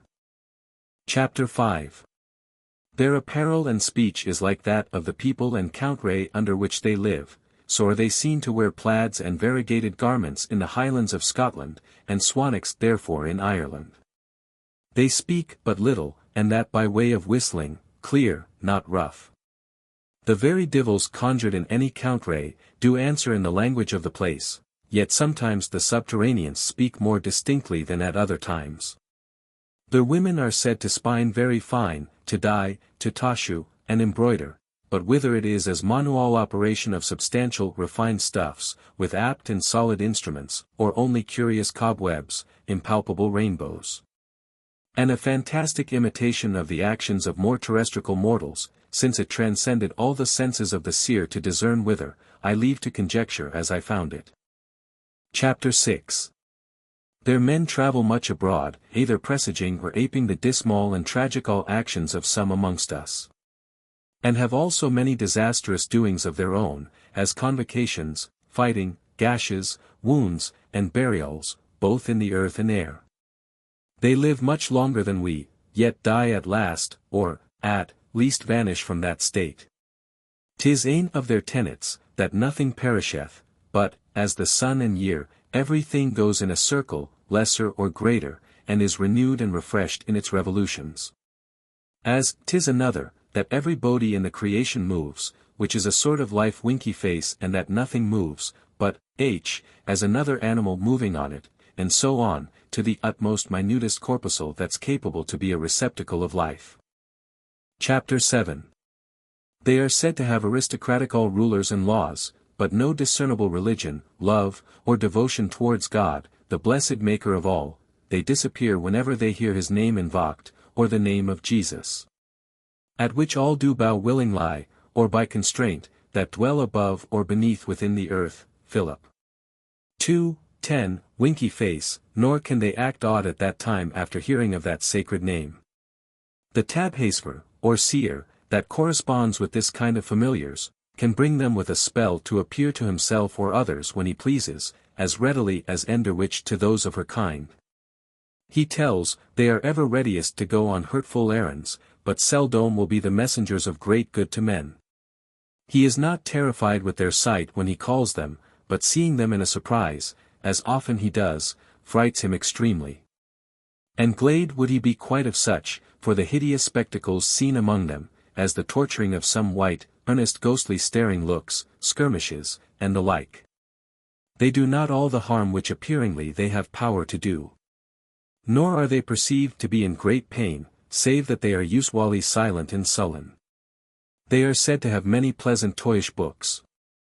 But the operation of these paces only appears in some paroxysms of antic-carabantic jollity, as if ravished and prompted by a new spirit entering into them at that instant, lighter and merrier than their own. Other books they have of involved abstruse sense, much like the Rosicrucian, style. They have nothing of the Bible, save collected parcels for charms and counter-charms. Not to defend themselves withal, but to operate on other animals, for they are a people invulnerable by our weapons. And albeit werewolves and witches' true bodies are, by the union of the spirit of nature that runs thorough all, echoing and doubling the blow towards another, wounded at home, when the astral assumed bodies are stricken elsewhere. As the strings of a second harp, tuned to aim unison, sounds, though only aim be struck, yet these people have not a second, or so gross a body at all, to be so pierced, but as air, which when divided units again. Or if they feel pain by a blow, they are better physicians than we, and quickly cure it. They are not subject to sore sicknesses, but dwindle and decay at a certain period, all about an age. Some say their continual sadness is because of their pendulous state, like those men, Luke 13:2. 6, as uncertain what at the last revolution will become of them, when they are locked up into an unchangeable condition. And if they have any frolic fits of mirth, 'tis as the constrained grinning of a mort head, or rather as acted on a stage, and moved by another, than, cordially coming of themselves. But other men of the second sight, being illiterate, and unwary in their observations, learn from those. One averring those subterranean people to be departed souls, attending a while in this inferior state, and clothed with bodies procured through their almsdeeds in this life. Fluid, active, ethereal vehicles to hold them, that they may not scatter, or wander, and be lost in the totem, or their first nothing. But if any were so impious as to have given no alms, they say when the souls of such do depart, they sleep in an unaked state till they resume the terrestrial bodies again, others, that what the Low Country Scots calls a wraith.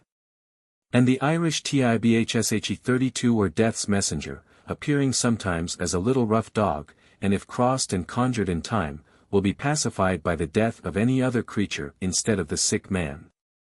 Is only exuvious fumes of the man approaching death, exhaled and congealed into a various likeness. 33, as ships and armies are sometimes shapped in the air, and called astral bodies, agitated as wildfire with wind.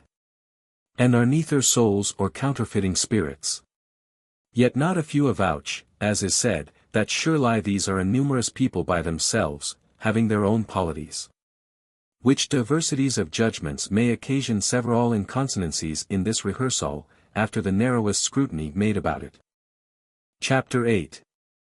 Their weapons are most what solid earthly bodies, nothing of iron, but much of stone, like to yellow soft flint spa, shaped like a barbed arrowhead, but flung like a dart, with great force. These arms, cut by art and tools it seems beyond humane, have something of the nature of thunderbolt subtlety, and mortally wounding the vital parts without breaking the skin, of which wounds I have observed in beasts, and felt them with my hands. They are not as infallible Benjamites, hitting at a hair's breadth, nor are they wholly unvanquishable, at least in appearance. The men of that second sight do not discover strange things when asked, but at fits and raptures, as if inspired with some genius at that instant, which before did lurk in or about them. Thus I have frequently spoke to one of them, who in his transport told he cut the body of one of those people in two with his iron weapon, and so escaped this onset, yet he saw nothing left behind of that appearing divided. At other times he wrestled, some of them. His neighbours often perceived this man to disappear at a certain place, and about 1 hour after to become visible, and discover himself near a bowshot from the first place. It was in that place where he became invisible, said he, that the subterraneans did encounter and commate with him. Those who are unseen or unsanctified, called Fae, are said to be pierced or wounded with those people's weapons, which makes them do somewhat very unlike their former practice, causing a sudden alteration. Yet the cause thereof unperceivable at present. Nor have they power, either they cannot make use of their natural powers, or ask not the heavenly aid, to escape the blow impendent. A man of the second sight perceived a person standing by him, found to others' view, wholly gored in blood, and he, amazed like, bid him instantly flee. The whole man laughed at his art and warning, since there was no appearance of danger. He had scarce contracted his lips from laughter, when unexpectedly his enemy leapt in at his side, and stabbed him with their weapons. They also pierce cows or other animals, usually said to be elf-shot, whose purest substance, if they die, these subterraneans take to live on, viz. The aerial and ethereal parts, the most spirituous matter for prolonging of life, such as aquavity, moderately taken, is among liquors, leaving the terrestrial behind. The cure of such hurts is, only for a man to find out the hole with his finger. As if the spirits flowing from a man's warm hand were antidote sufficient against their poisoned darts. Chapter 9. As birds and beasts, whose bodies are much used to the change of the free and open air, foresee storms. So those invisible people are more sagacious to understand by the books of nature things to come, than we, who are pestered with the grosser dregs of all elementary mixtures, and have our purer spirits choked by them. The deer scents out a man and powder, though a late invention, at a great distance, a hungry hunter, bred, and the raven, a carrion, their brains, being long clarified by the high and subtle air, will observe a very small change in a trice. Thus a man of the second sight, perceiving the operations of these forecasting invisible people among us, indulged thorough a stupendous providence to give warnings of some remarkable events, either in the air, earth, or waters. Told he saw a winding shroud creeping on a walking healthful person's legs till it come to the knee. And afterwards it came up to the middle, then to the shoulders, and at last over the head, which was visible to no other person. And by observing the spaces of time betwixt the several stages, he easily guessed how long the man was to live who wore the shroud, for when it approached his head, he told that such a person was ripe for the grave. Chapter 10. There be many places called fairy hills, which the mountain people think impious and dangerous to peel or discover, by taking earth or wood from them, superstitiously believing the souls of their predecessors to dwell there. 34 And for that end, say they, a moat or mount was dedicate beside every churchyard, to receive the souls till their adjacent bodies arise, and so become as a fairy hill, they using bodies of air when called abroad. They also affirm those creatures that move invisibly in a house, and cast hug great stones, but do no much hurt, because counterwrought by some more courteous and charitable spirits that are everywhere ready to defend men. Dan 10. 13. To be souls that have not attained their rest, thorough a vehement desire of revealing a murder or notable injury done or received, or a treasure that was forgot in their lifetime on earth, which when disclosed to a conjurer alone, the ghost quite removes. I in the next country to that of my former residence, about the year 1676, when there was some scarcity of grain, a marvellous elapse and vision strongly struck the imagination of two women in one night, living at a good distance from one another, about a treasure hid in a hill, called a Sethbhrich, or Fairy Hill. The appearance of a treasure was first represented to the fancy, and then an audible voice named the place where it was to their awaking senses. Whereupon both arose, and mighting accidentally at the place, discovered their design. And jointly digging, found a vessel as large as a Scottish peck, full of small pieces of good money, of ancient coin, which having betwixt them, they sold in dishfuls for dishfuls of meal to the Countray people. Very many of undoubted credit saw, and had of the coin to this day. But whether it was a good or bad angel, one of the subterranean people, or the restless soul of him who hid it, that discovered it, and to what end it was done, I leave to the examination of others. Chapter 11.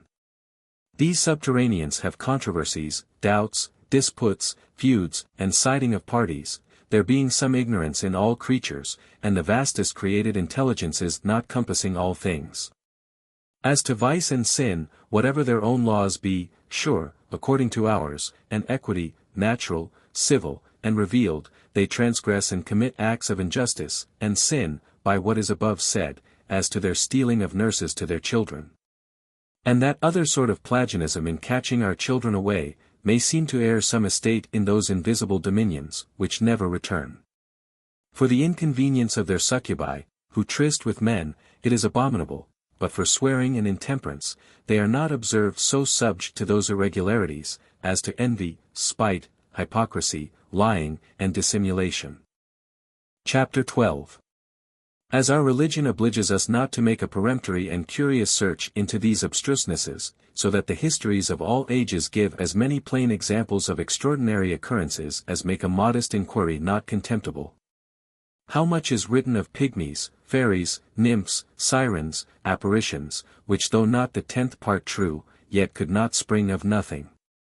Even English authors relate, of Berry Island, in Glamorganshire, that laying your ear into a clift of the rocks, blowing of bellows, striking of hammers, clashing of armor, filing of iron, will be heard distinctly ever since Merlin ink haunted those subterranean wights to a solid manual forging of arms to Aurelius Ambrosius and his Britons, till he returned.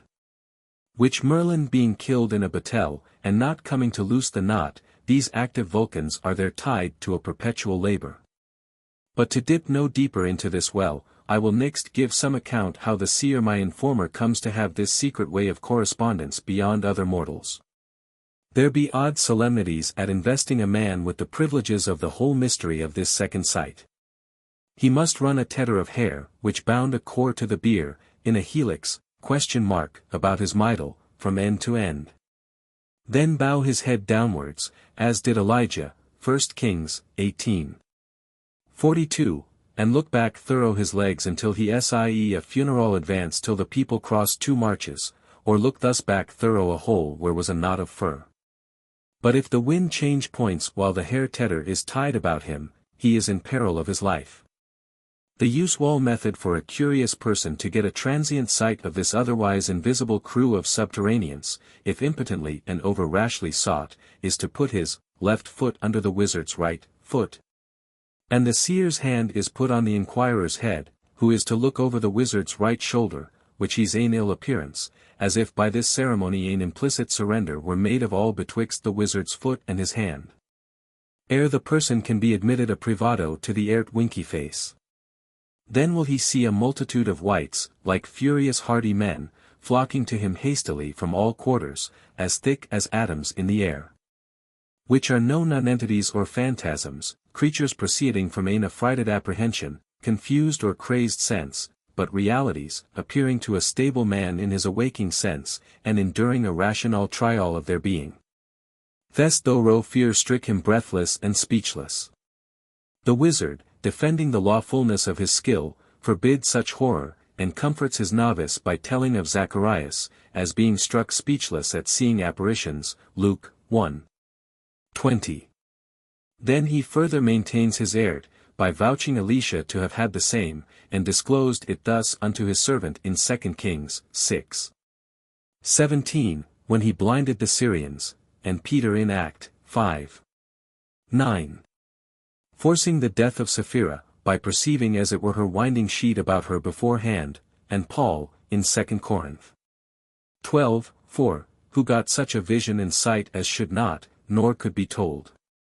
Elisha also in his chamber saw Gehazi his servant, at a great distance, taking a reward from Naaman, 2 Kings, 5:26, hence were the prophets frequently called seers, or men of a 2D or more exalted sight than others. He acts for his purpose also Math. 4:8, where the devil undertakes to give even Jesus a sight of all nations, and the finest things in the world, at one glance, though in their natural situations and stations at a vast distance from other. And 'tis said expressly he did let us ie them, not in a map it seems, nor by a fantastic magical juggling of the sight, which he could not impose upon so discovering a person.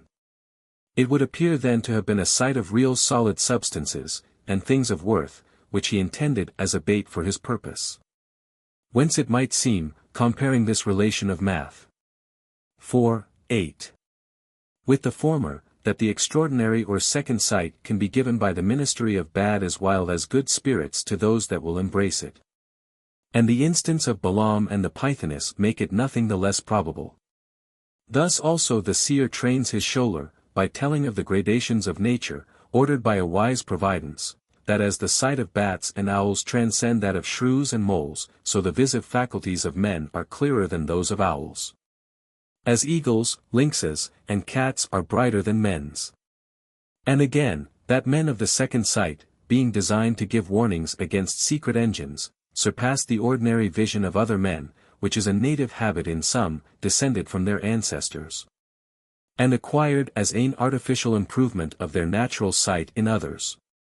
Resembling in their own kind the usual artificial helps of optic glasses, as perspectives, telescopes, and microscopes, without which ascititious aids those men here treated of do perceive things that, for their smallness, or subtlety, and secrecy, are invisible to others, though daily conversant with them.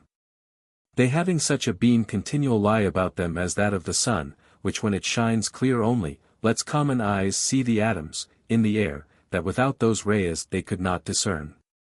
For some have this second sight transmitted from father to son through the whole family, without their own consent or others' teaching, proceeding only from a bounty of providence it seems, or by compact, or by a complexion all quality of the first acquirer.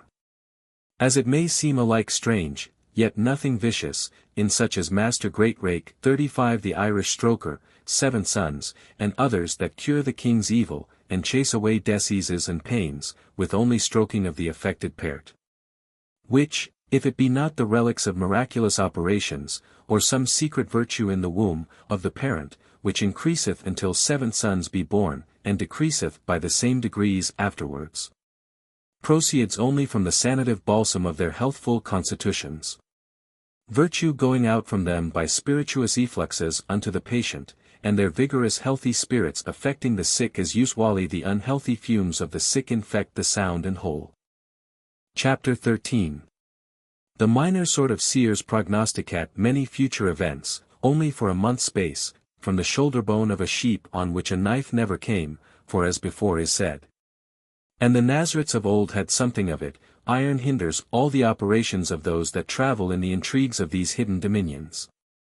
By looking into the bone, they will tell if whoredom be committed in the owner's house, what money the master of the sheep had, if any will die out of that house for that moneth, and if any cattel there will take a trach, as if planet struck. Then will they prescribe a preservative and prevention. Chapter 14. A woman, it seems an exception from the general rule, singularly wise in these matters of firesight, living in Colasnac, in Isle of the Hebrides, in the time of the Marquis of Montrose's wars with the states in Scotland, being notorious among many, and so examined by some that violently seized that isle, if she saw them coming or not.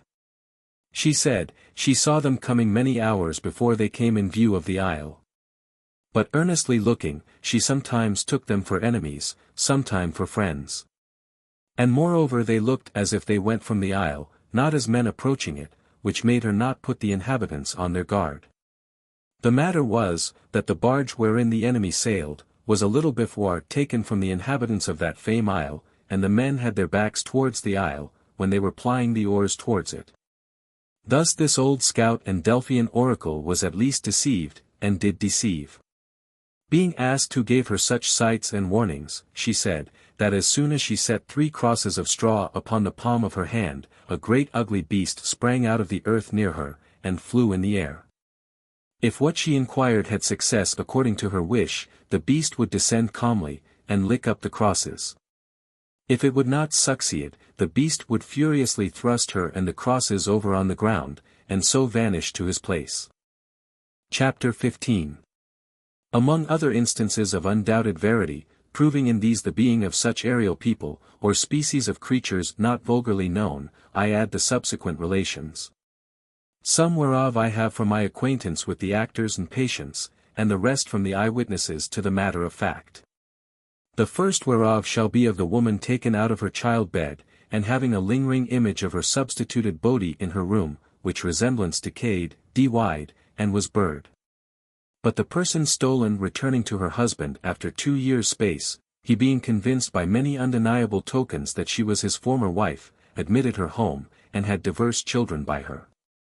Among other reports she gave her husband, this was one, that she perceived little what they did in the spacious house she lodged in, until she anointed one of her eyes with a certain unction that was by her. Which they perceiving to have acquainted her with their actions, they feigned her blind of that eye with a puff of their breath. She found the place full of light, without any fountain or lamp from whence it did spring. This person lived in the country next to that of my last residence, and might furnish matter of dispute amongst casuists, whether if her husband had been married in the interim of her 2 years' absence. He was obliged to divorce from the second spouse at the return of the first. There is ein art, appearingly without superstition, for recovering of such as are stolen, but think it superfluous to insert it. I saw a woman of 40 years of age, and examined her, having another clergyman in my company, about a report that passed of her long fasting. Her name is not entire. 36 It was told by them of the house, as well as herself, that she took very little or no food for several years past. That she tarried in the fields overnight, saw and conversed with a people she knew not, having wandered in seeking of her sheep, and slept upon a hillock, and finding herself transported to another place before day. The woman had a child since that time, and is still pretty melancholious and silent, hardly ever seen to laugh. Her natural heat and radical moisture seem to be equally balanced, like an unextinguished lamp, and going in a circle, not unlike to the faint life of bees, and some sort of birds, that sleep all the winter over, and revive in the spring. It is usual in all magical arts to have the candidates prepossess it with a belief of their tutor's skill, and ability to perform their feats, and act their juggling pranks and legerdemain. But a person called Stewart, possessed with a prejudice at that was spoken of the 2D sight, and living near to my house, was so put to it by a seer, before many witnesses, that he lost his speech and power of his legs, and breathing excessively, as if expiring, because of the many fearful wights that appeared to him. The company were forced to carry him into the house. It is notoriously known what in Killin, within Perthshire, fell tragically out with a yeoman that lived hard by, who coming into a company within an alehouse, where a seer sat at table, that at the sight of the infant neighbour. The seer starting, rose to go out of the house. And being asked the reason of his hast, told that the infant man should die within 2 days, at which news the named infant slabbed the seer, and was himself executed 2 days after for the fact. A minister, very intelligent, but misbelieving all such sights as were not ordinary, chancing to be in a narrow lane with a seer, who perceiving a wight of a known visage furiously to encounter them. The seer desired the minister to turn out of the way. Who scorning his reason, and holding himself in the path with them, when the seer was going hastily out of the way, they were both violently cast aside to a good distance, and the fall made them lame for all their life. A little after the minister was carried home, one came to toll the bell for the death of the man whose representation met them in the narrow path some half an hour before. Another example is, a seer in Kintyre, in Scotland, sitting at table with divers others, suddenly did cast his head aside. The company asking him why he did it, he answered, that such a friend of his, by name, then in Ireland, threatened immediately to cast a dish full of butter in his face. The men wrote down the day and hour, and sent to the gentleman to know the truth, which deed the gentleman declared he did at that very time, for he knew that his friend was a seer, and would make sport with it. The men that were present, and examined the matter exactly, told me this story, and withal, that a seer would with all his optics perceive no other object so readily as this, at such a distance. A succinct account of my Lord Tarbott's relations. A succinct account of my Lord Tarbott's relations, in a letter to the Honourable Robert Boyle, Esquire, of the predictions made by seers. Whereof himself was ear and eyewitness. I thought fit to adjoin it, hereunto, that I might not be thought singular in this disquisition, that the matter of fact might be undeniably made out. And that I might, with all submission, give annotations, with animadversions, on his supposed causes of that phenomenon, with my reasons of dissent from his judgment. Sir, I heard very much, but believed very little, of the second sight. Yet its being assumed by several of great veracity, I was induced to make inquiry after it in the year 1652, being then confined to abide in the north of Scotland by the English usurpers. The more general accounts of it were, that many Highlanders, yet far more Islanders, were qualified with this second sight, that men, women, and children, indistinctly, were subject to it, and children, where parents were not. Sometimes people came to age, who had it not when young, nor could any tell by what means produced. It is a trouble to most of them who are subject to it, and they would be rid of it any rate if they could. The sight is of no long duration, only continuing so long as they can keep their eyes steady without twinkling. The hardy therefore fix their look, that they may see the longer. But the timorous see only glances, their eyes always twinkles at the first sight of the object. That which generally is seen by them, are the species of living creatures, and of inanimate things, which was in motion, such as ships and habits upon persons. They never see the species of any person who is already dead. What they foresee fails not to exist in the mode, and in that place where it appears to them. They cannot well know what space of time shall intervene between the apparition and the real existence, but some of the hardiest and longest experience have some rules for conjectures. As, if they see a man with a shrouding sheet in the apparition, they will conjecture at the nearness or remoteness of his death by the more or less of his body that is covered by it. They will ordinarily see their absent friends, though at a great distance, sometimes no less than from America to Scotland, sitting, standing, or walking in some certain place. And then they conclude with a assurance that they will see them so and there. If a man be in love with a woman, they will ordinarily see the species of that man standing by her, and so likewise if a woman be in love. And they conjecture at their enjoyments, of each other, by the species touching, of, the person, or appearing at a distance from her, if they enjoy not one another. If they see the species of any person who is sick to die, they see them covered over with the shrouding sheet. These generals I had verified to me by such of them as did see, and were esteemed honest and sober by all the neighborhood. For I inquired after such for my information. And because there were more of these seers in the Isles of Lewis, Harris, and Uist, than in any other place, I did entreat Sir James M'Donald, who is now dead, Sir Norman Loud, and Mr. Daniel Morrison, a very honest person, who are still alive, to make inquiry in this uncouth sight, and to acquaint me therewith. Which they did, and all found an agreement in these generals, and informed me of many instances confirming what they said. But though men of discretion and honor, being but at 2d hand, I will choose rather to put myself than my friends on the hazard of being laughed at for incredible relations. I was once travelling in the Highlands, and a good number of servants with me, as is usual there.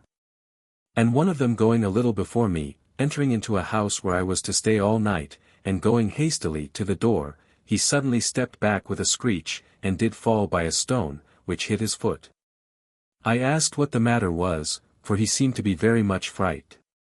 He told me very seriously that I should not lodge in that house, because shortly a dead coffin would be carried out of it, for many were carrying of it when he was heard cry. I neglecting his words, and staying there, he said to other of his servants, he was sorry for it, and that surely what he saw would shortly come to pass. Though no sick person was then there, yet the landlord, a healthy Highlander, died of an apoplectic fit before I left the house. In the year 1653, Alexander Monro, afterward Lieutenant, Col. to the Earl of Dunbarton's regiment, and I were walking in a place called Ullabill, in Lochbroom, on a little plain, at the foot of a rugged hill. There was a servant working with a spade in the walk before us. His back was to us, and his face to the hill. Before we came to him, he let the spade fall, and looked toward the hill. He took notice of us as we passed near by him, which made me look at him. And perceiving him to stare a little strangely, I conjectured him to be a seer. I called at him, at which he started and smiled. "What are you doing?" said I. He answered, "I have seen a very strange thing. An army of Englishmen, leading of horses, coming down that hill, and a number of them are come down to the plain, and eating the barley, which is growing in the field near to the hill." This was on the May 4th, for I noted the day, and it was 4 or 5 days before the barley was sown in the field he spoke of. Alexander Monro asked him how he knew they were Englishmen. He said, because they were leading of horses, and had on hats and boots, which he knew no Scot man would have there. We took little notice of the whole story, as other than a foolish vision. but wished that an English party were there, we being then at war with them, and the place almost inaccessible for horsemen. But in the beginning of August thereafter, the Earl of Middleton, then lieutenant for the king in the Highlands, having occasion to march a party of his toward the South Highlands, he sent his foot thorough a place called Inverloch. And the foreparty which was first down the hill, did fall off eating the barley which was on the little plain under it. And Monro calling to Myd what the seer told us, in May preceding, he wrote of it, and sent an express to me to Lochslin, in Ross, where I then was, with it. I had occasion once to be in company where a young lady was, excuse my not naming of persons, and I was told there was a notable seer in the company. I called him to speak with me, as I did ordinarily when I found any of them. And after he had answered me to several questions, I asked if he knew any person to be in love with that lady. He said he did, but he knew not the person. For during the 2 days he had been in her company, he perceived one standing near her, and his head leaning on her shoulder, which he said did foretell that the man should marry her, and die before her, according to his observation. This was in the year 1655. I desired him to describe the person, which he did, so that I could conjecture, by the description, of such a one, who was of that lady's acquaintance, though there were no thought of their marriage till 2 years thereafter. And having occasion, in the year 1657, to find this seer, who was an islander, in company with the other person whom I conjecture to have been described by him, I called him aside, and asked if that was the person he saw beside the lady near 2 years then past. He said it was he indeed, for he had seen that lady just then standing by him hand in hand. This was some few months before their marriage, and that man is since dead, and the lady still alive. I shall trouble you but with one more, which I thought most remarkable of any that occurred to me. In January 1652, the above-mentioned lieutenant, called Alex Monro and I happened to be in the house of one W.M. Nclud of Farinlia, in the county of Ross. He, the landlord, and I were sitting in 3 chairs near the fire, and in the corner of the great chimney there were 2 islanders, who were that very night come to the house, and were related to the landlord. While the one of them was talking with Monro, I perceived the other to look oddly toward me. From this look, and his being an islander, I conjectured him a seer, and asked him, at what he stared. He answered, by desiring me to rise from that chair, for it was an unlucky one. I asked him why. He answered, because there was a dead man in the chair next to me. Well, said I, if it be in the next chair, I may keep mine own. But what is the likeness of the man? He said he was a tall man, with a long grey coat, booted, and one of his legs hanging over the arm of the chair, and his head hanging dead to the other side, and his arm backward, as if it were broken. There were some English troops then quartered near that place, and there being at that time a great frost after a thaw, the country was covered all over with ice. 4 or 5 of the English riding by this house some 2 hours after the vision, while we were sitting by the fire, we heard a great noise, which proved to be those troopers, with the help of other servants, carrying in one of their number, who had got a very mischievous fall, and had his arm broke. And falling frequently in swooning fits, they brought him into the hall, and set him in the very chair, and in the very posture that the seer had prophesied.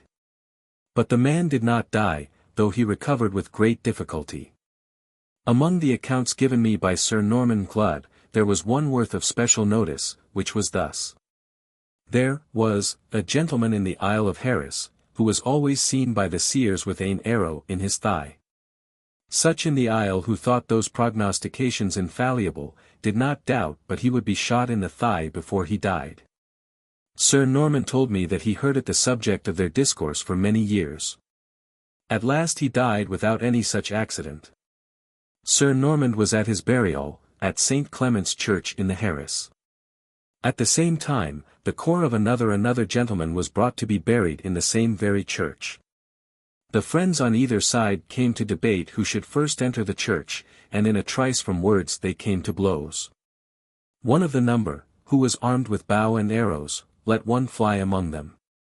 Now every family in that I'll have their burial place in the church in stone chests, and the bodies are carried in open biers to the burial place. Sir Norman having appeased the tumult, one of the arrows was found shot in the dead man's thigh. To this Sir Norman was a witness. In the account which Mr. Daniel Morrison, parson in the Lewis, gave me, there was one, though it be heterogeneous from the subject, yet it may be worth your notice. It was of a young woman in his parish, who was mightily frightened by seeing her own image still before her, always when she came to the open air. The back of the image being always to her, so that it was not a reflection as in a mirror, but the species of such a body as her own, and in a very like habit, which appeared to herself continually before her. The parson kept her a long while with him, but had no remedy of her evil, which troubled her exceedingly. I was told afterwards, that when she was 4 or 5 years elder she saw it not. These are matters of fact, which I assure you they are truly related. But these, and all others that occurred to me, by information or otherwise, could never lead me into a remote conjecture of the cause of so extraordinary a phenomenon. Whether it be a quality in the eyes of some people into these parts, concurring with a quality in the air also. Whether such species be everywhere, though not seen by the want of eyes so qualified, or from whatever other cause, I must leave to the inquiry of clearer judgments than mine. But a hint may be taken from this image which appeared still to this woman above mentioned, and from another mentioned by Aristotle, in the 4th of his Metaphysics, if I remember right, for it is long since I read it winky face. As also from the common opinion that young infants, unsullied with many objects, do see apparitions, which were not seen by those of elder years. As likewise from this, that severals did see the second sight when in the Highlands or Isles, yet when transported to live in other countries, especially in America, they quite lose this quality. As was told me by a gentleman who knew some of them in Barbados, who did see no vision there, although he knew them to be seers when they lived in the Isles of Scotland. Thus far my Lord Tarbott.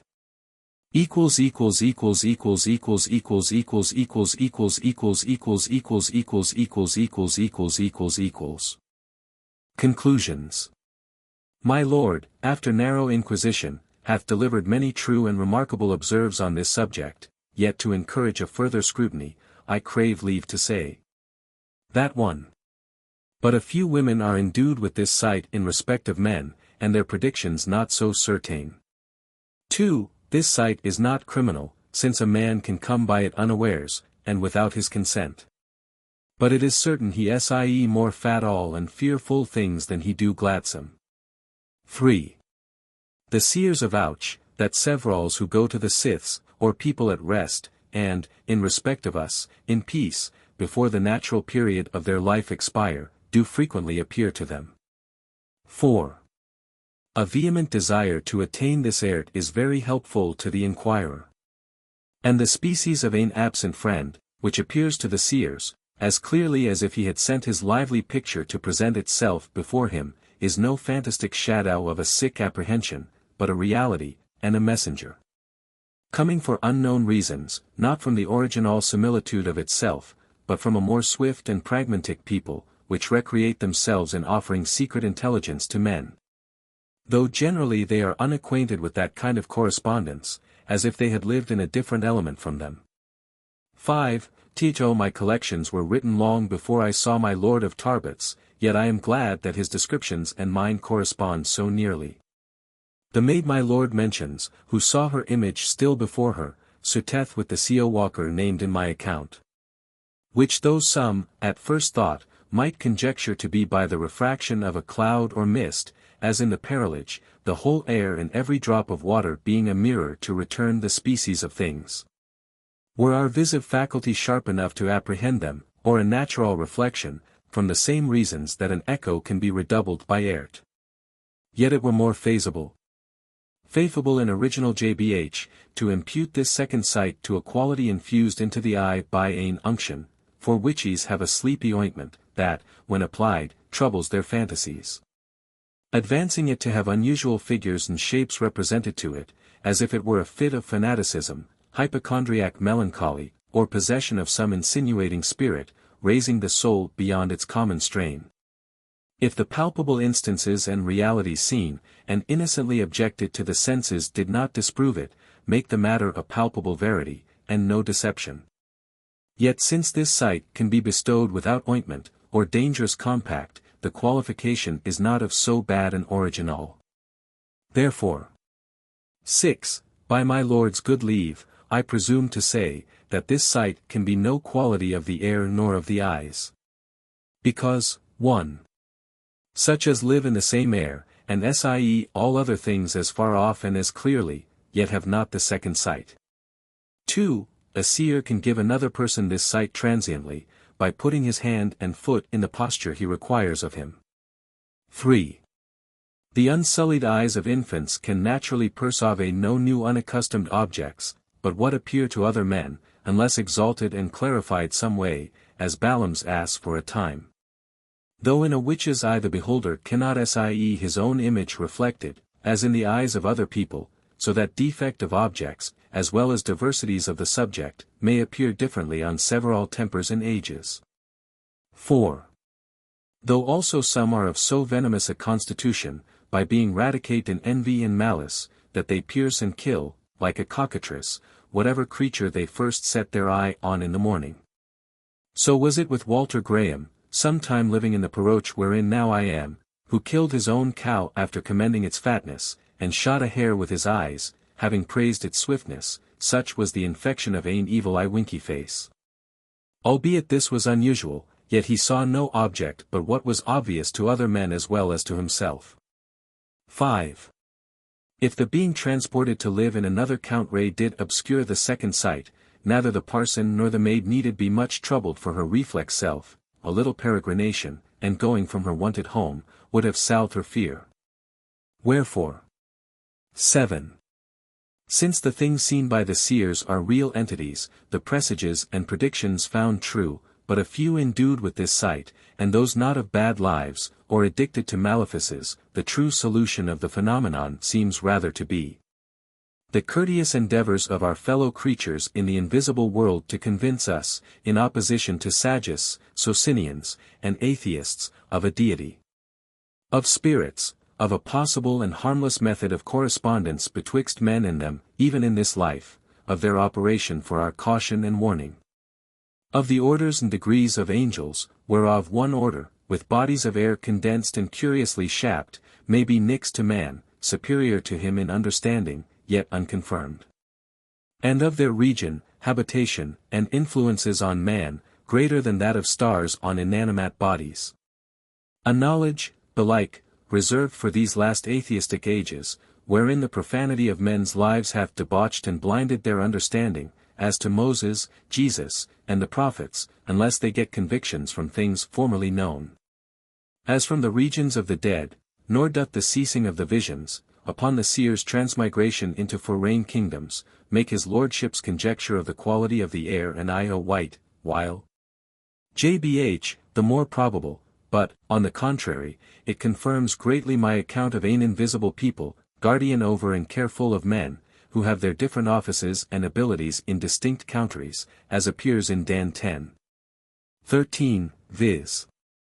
About Israel's, Grecia's, and Persia's assistant princes, whereof whoso prevaileth giveth dominion and ascendant to his pupils and vassals over the opposite armies and countries. So that every country and kingdom having their topical spirits, or powers assisting in governing them, the Scottish seer banished to America, being a stranger there, as well to the invisible as to the visible inhabitants, and wanting a familiarity of his former correspondence, he could not have the favour and warnings, by the several visions and predictions which were wont to be granted him by these acquaintances and favourites in his own country. For if what he want to sie were realities, as I have made appear, 'twere too great an honour for Scotland to have such seldom seen watchers and predominant powers over it alone, acting in it so expressly, and all other nations wholly destitute of the like. Though, without all peradventure, all other people wanted the right key of their cabinet, and the exact method of correspondence with them, except the sagacious active Scots, as many of them have retained it of a long time. And by surprises and raptures do often foretell what in kindness is really represented to them at several occasions. To which purpose the learned Linksewide Mr. Baxter, on Rev. 12:7, writing of the fight betwixt Michael and the dragon, gives a very pertinent note, viz. That he knows not but ere any great action, a special tragical, is done on earth, that first the battle and victory is acted and achieved in the air betwixt the good and evil spirits, thus he. It seems these were the men's guardians. And the like battles are oft times perceived in a loft, sic jbh, in the nycht time. The event of which myght easily be represented by some one of the number to a correspondent on earth. As frequently the report of great actions have been more swiftly carried to other countries than all the air of us mortals could possibly dispatch it. St. Austin, Augustine, jbh, on Mark, 9. 4. Giveth no small intimation of this truth, averring that Elias appeared with Jesus on the mount in his proper body, but Moses in an aerial body, assumed like the angels who appeared, and had ability to eat with Abraham. Though no necessity on the account of their bodies. As likewise the late doctrine of the pre-existence of souls, living into aerial vehicles, gives a singular hint of the possibility of the thing, if not a direct proof of the whole assertion. Which yet moreover may be illuminated by diverse other instances of the like nature, and as wonderful, besides what is above said. As 8. The invisible wights which haunt houses seem rather to be some of our subterranean inhabitants, which appear often to men of the second sight, than evil spirits or devils. Because, though they throw great stones, pieces of earth and wood, at the inhabitants, they hurt them not at all, as if they acted not maliciously, like devils at all, but in sport, like buffoons and drolls.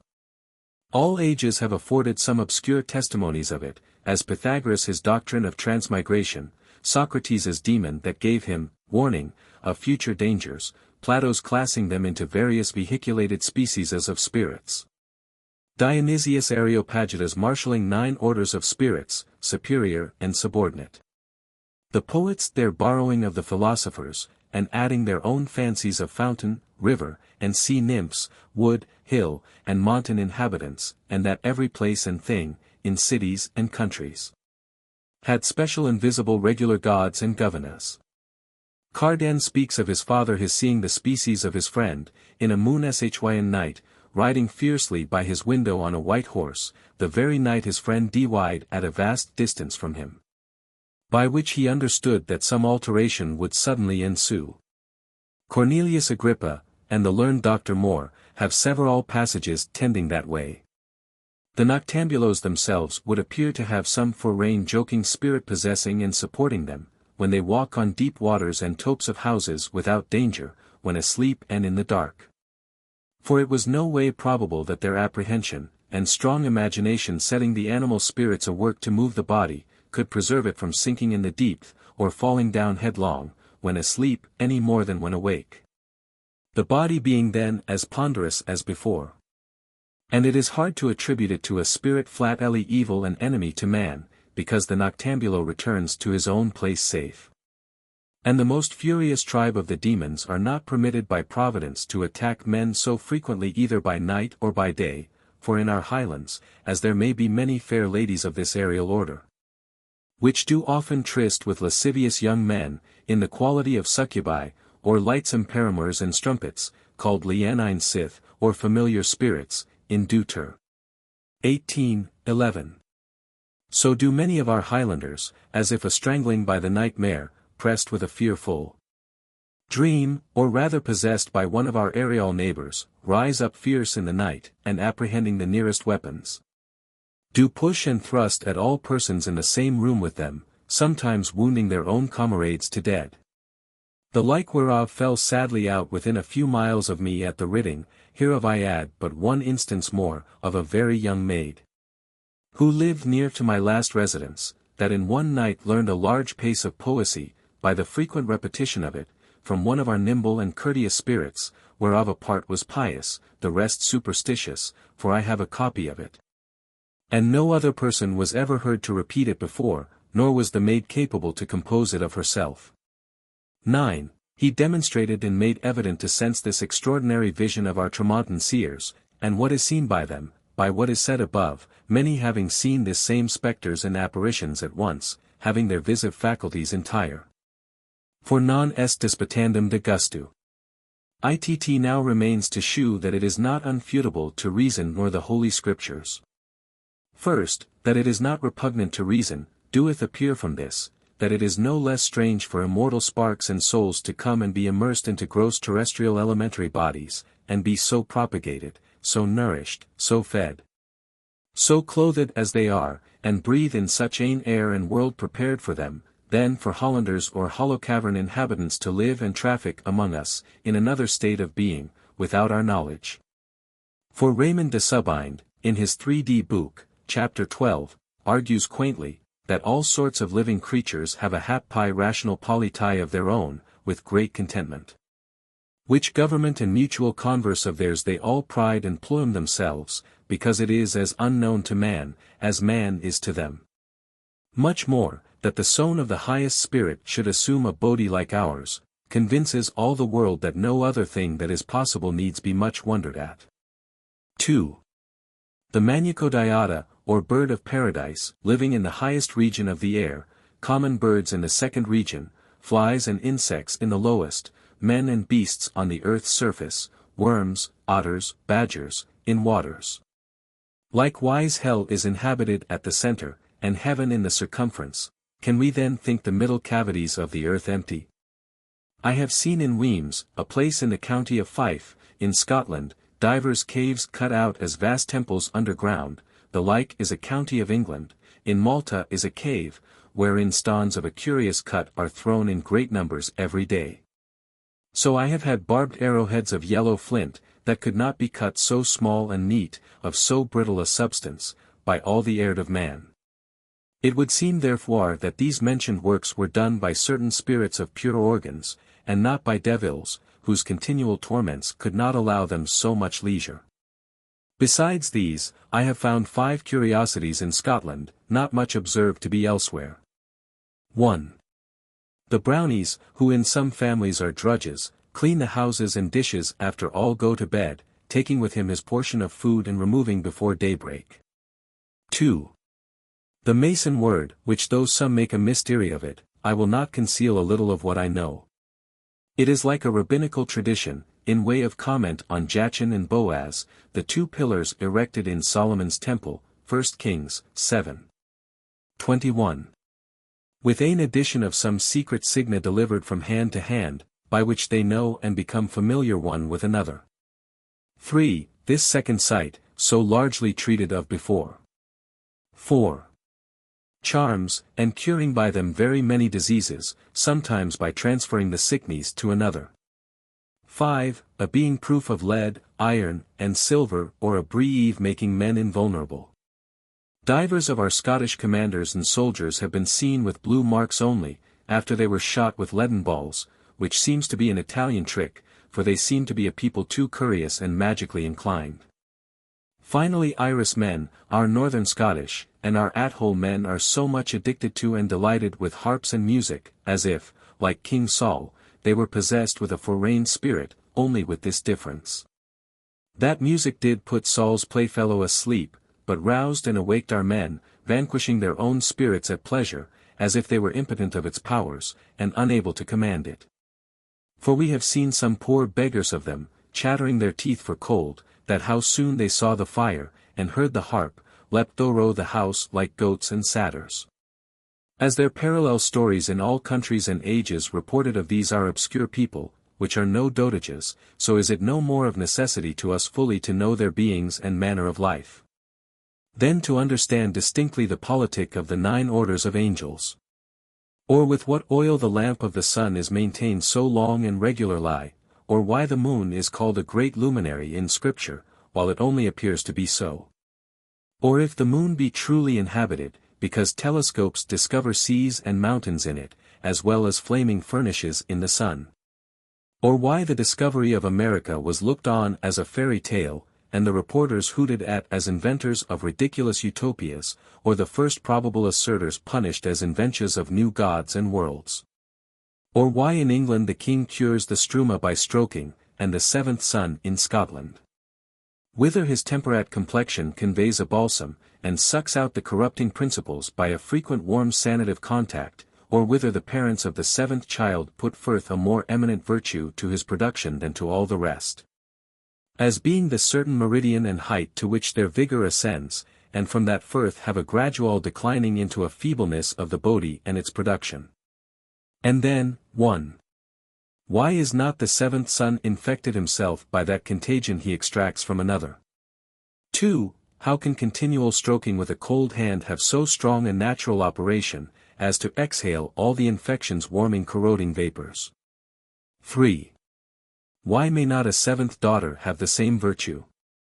So that it appears, albeit, a happy natural constitution concur, yet something in it above nature. Therefore every age hath left some secret for its discovery. Who knows but this intercourse betwixt the two kinds of rational inhabitants of the same earth may be not only believed shortly, but as freely entertained, and as well known, as now the art of navigation, printing, limning, riding on saddles with stirrups, and the discoveries of microscopes, which were sometimes a greater wonder, and as hard to be believed. 10. Tito, I will not be so curious nor so peremptory as he who will prove the plausibility of the philosopher's stone from Scripture, Job 28. 1, 2. Job 22.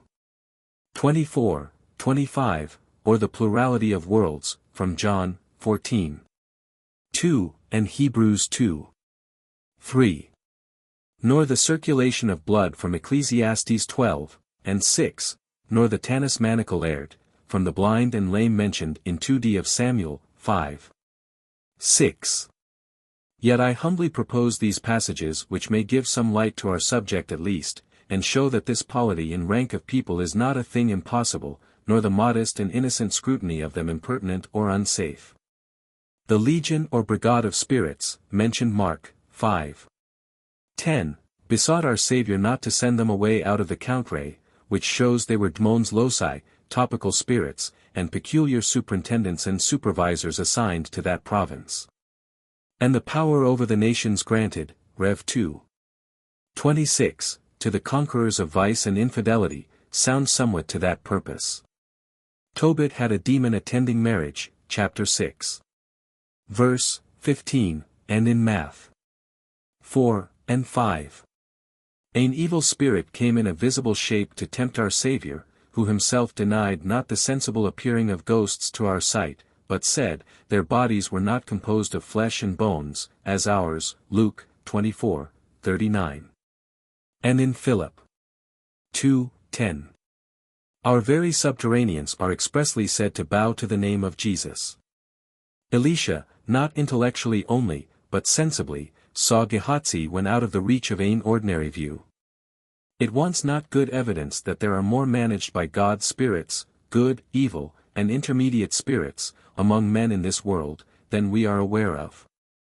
The good spirits ingesting fair and heroic apprehensions and images of virtue and the divine life, thereby animating us to act for a higher happines, according to our improvement.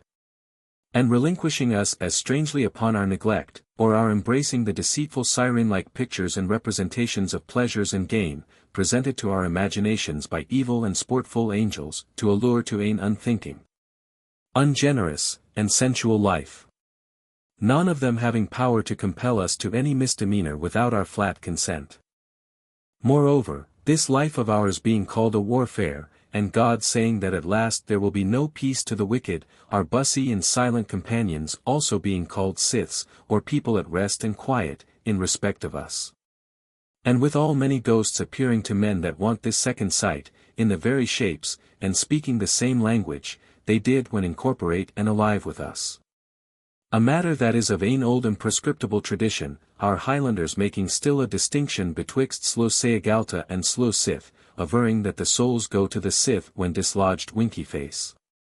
Many real treasures and murders being discovered by souls that pass from among ourselves, or by the kindness of these our airy neighbors, none of which spirits can be altogether inorganical. No less than the conceits about purgatory, or a state of rescue, the limbus patrum et and phantom, inventions, which, though misapplied, yet are not chimeras, and altogether groundless. For aborigine, it is nothing but blanch and faint discoveries of this secret republic of ours here treated on, and additional fictions of monks doting in crazied heads, our creed saying that our Saviour descended epsilon delta omicron upsilon to the invisible place and people. And many divines supposing that the deity appeared in a visible shape seen by Adam in the cool of the day, and speaking to him with an audible voice. And Jesus, probably by the ministry of invisible attendants, conveying more meat of the same kind to the 5,000 that was fed by him with a very few loaves and fishes, for a new creation it was not. The Zijngim and Accompt, in Isa 13. 21. 22, Thes satyrs, and doleful unknown creatures of islands and deserts, seem to have a plain prospect that way. Finally, the eternal happiness enjoyed in the 3D heavens, being more mysterious than most of men take it to be. It is not a sense wholly adduced to Scripture to say, that this sight, and the due objects of it, hath some vestige in holy right, but rather 'tis modestly deduced from it. 11. It only now remains to answer the obvious objections against the reality and lawfulness of this speculation. Question 1. How do you salve the second sight from compact and witchcraft? Answer, though this correspondence with the intermediate unconfirmed people, betwixt man and angel, be not ordinary to all of us who are Subterraneans, yet this sight falling some persons by accident, and its being connatural to others from their birth, the derivation of it cannot always be wicked. A too great curiosity, indeed, to acquire any unnecessary art, may be blameworthy. But diverse of the secret commonwealth may, by permission, discover themselves as innocently to us, who are in another state, as some of us men do to fishes, which are in another element, when we plunge and dive into the bottom of the seas, their native region. And in process of time we may come to converse as familiarly with these nimble and agile clans, but with greater pleasure and profit, as we do now with the Chinos antipodes. Question 2. Are they subject to vice, lusts, passion, and injustice, as we who live on the surface of the earth? Answer. The seers tell us that these wandering aerial people have not such an impetus and fatal tendency to any vice as men, as not being drenched into so gross and dreggy bodies as we, but yet are in an imperfect state. And some of them making better essays for heroic actions than others. Having the same measures of virtue and vice as we, and still expecting advancement to a higher and more splendid state of life. One of them is stronger than many men, yet do not incline to hurt mankind, except by commission for a gross misdemeanor, as the destroying angel of Egypt, and the Assyrians, Exodus 12. 29, 2 Kings, 10. 35, they haunt most where is most barbarity. And therefore our ignorant ancestors, to prevent the insults of that strange people, used as rude and coarse a remedy, such as exorcisms, donations, and vows, but how soon ever the true piety prevailed in any place. It did not put the inhabitants beyond the reach and authority of these subtle inferior co-inhabitants and colleagues of ours, the Father of all spirits, and the person himself, having the only command of his soul and actions. A concurrence they may have to what is virtuously done. For upon committing of a foul deed, one will find a demur upon his soul, as if his cheerful colleague had deserted him. Question 3. Do these airy tribes procreate? If so, how are they nourished, and at what period of time do they die? Answer. Supposing all spirits to be created at once in the beginning, souls to pre-exist and to circle about into several states of probationship. To make them either totally unexcusable, or perfectly happy against the last day, solves all the difficulties. But in very deed, and speaking suitable to the nature of things, there is no more absurdity for a spirit to inform an infant in body of airs, than a body composed of dull and drossy earth. The best of spirits have always delighted more to appear into aerial, than into terrestrial bodies. They feed most what on quintessences, and ethereal essences. The pith and spirits only of women's milk feed their children, being artificially conveyed, as air and oil sink into our bodies, to make them vigorous and fresh.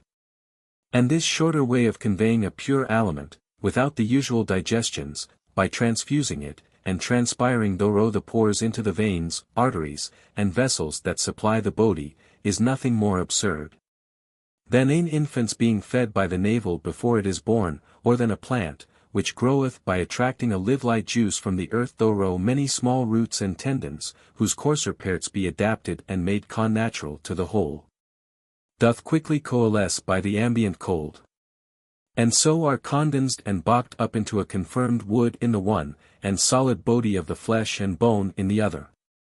A notion which, if entertained and approved, may shew that the late invention of soaking and transfusing, not blood, but ethereal virtual spirits, may be useful both for nourishment and health. Whereof is a vestige in the damnable practice of evil angels, their sucking of blood and spirits out of witches' bodice, till they drew them into a deformed and dry leanness, to side their own vehicles withal, leaving what we call the witch's mark behind. A spot that I have seen, as a small mole, horny, and brown-colored. Through which mark, when a large brass pin was thrust, both in buttock, nose, and roof of the mouth, till it bowed and become crooked, the witches, both men and women, neither felt a pain, nor did bleed, nor knew the precise time when this was a-doing to them, their eyes only being covered. Now the air being a body as well as earth, no reason can be given why there may not be particles of more vivific spirit formed of it for procreation, than is possible to be of earth, which takes more time and pains to rarefy and ripen it, ere it can come to have a prolific virtue. And if our aping darlings did not thus procreate, their whole number would be exhausted after a considerable space of time. For though they are of more refined bodies and intellectuals than we, and of far less heavy and corruptive humors, which cause a dissolution, yet many of their lives being dissonant to right reason and their own laws, and their vehicles not being wholly free of lust and passion, especially of the more spiritual and haughty sins, they pass, after a long healthy life, into one orb and receptacle fitted for their degree, till they come under the general cognizance of the last day.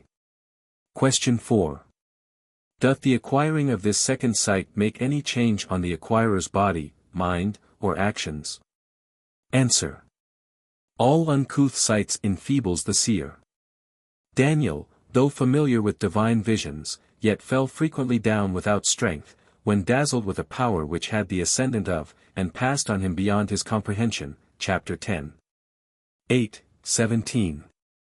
So our seer is put in a rapture, transport, and sort of death, as divested of his body in all its senses, when he is first made participant of this curious pace of knowledge, but it mocketh no ramp or strain in the understanding of any. Only to the fancies of clownish or illiterate men, it creates some affrightments and disturbances, because of the strongness of the shows, and their unacquaintedness with them. And as for their life, the persons endued with this rarity are, for the most part, candid, honest, and sociable people. If any of them be subject to immoralities, this abstruse skill is not to be blamed for it. For unless themselves be the tempters, the colonies of the invisible plantations, with which they intercommune, do provoke them by no villainy or malefice, neither at their first acquaintance nor after a long familiarity. Question 5. Doth not Sathon interpose in such cases by many subtle unthought insinuations, as to him who let the fly, or familiar, go out of the box, and yet found the fly of his own putting in, as serviceable as the other would have been? Answer. The goodness of the life, and designs of the ancient prophets and seers, was one of the best proofs of their mission. 37. Note.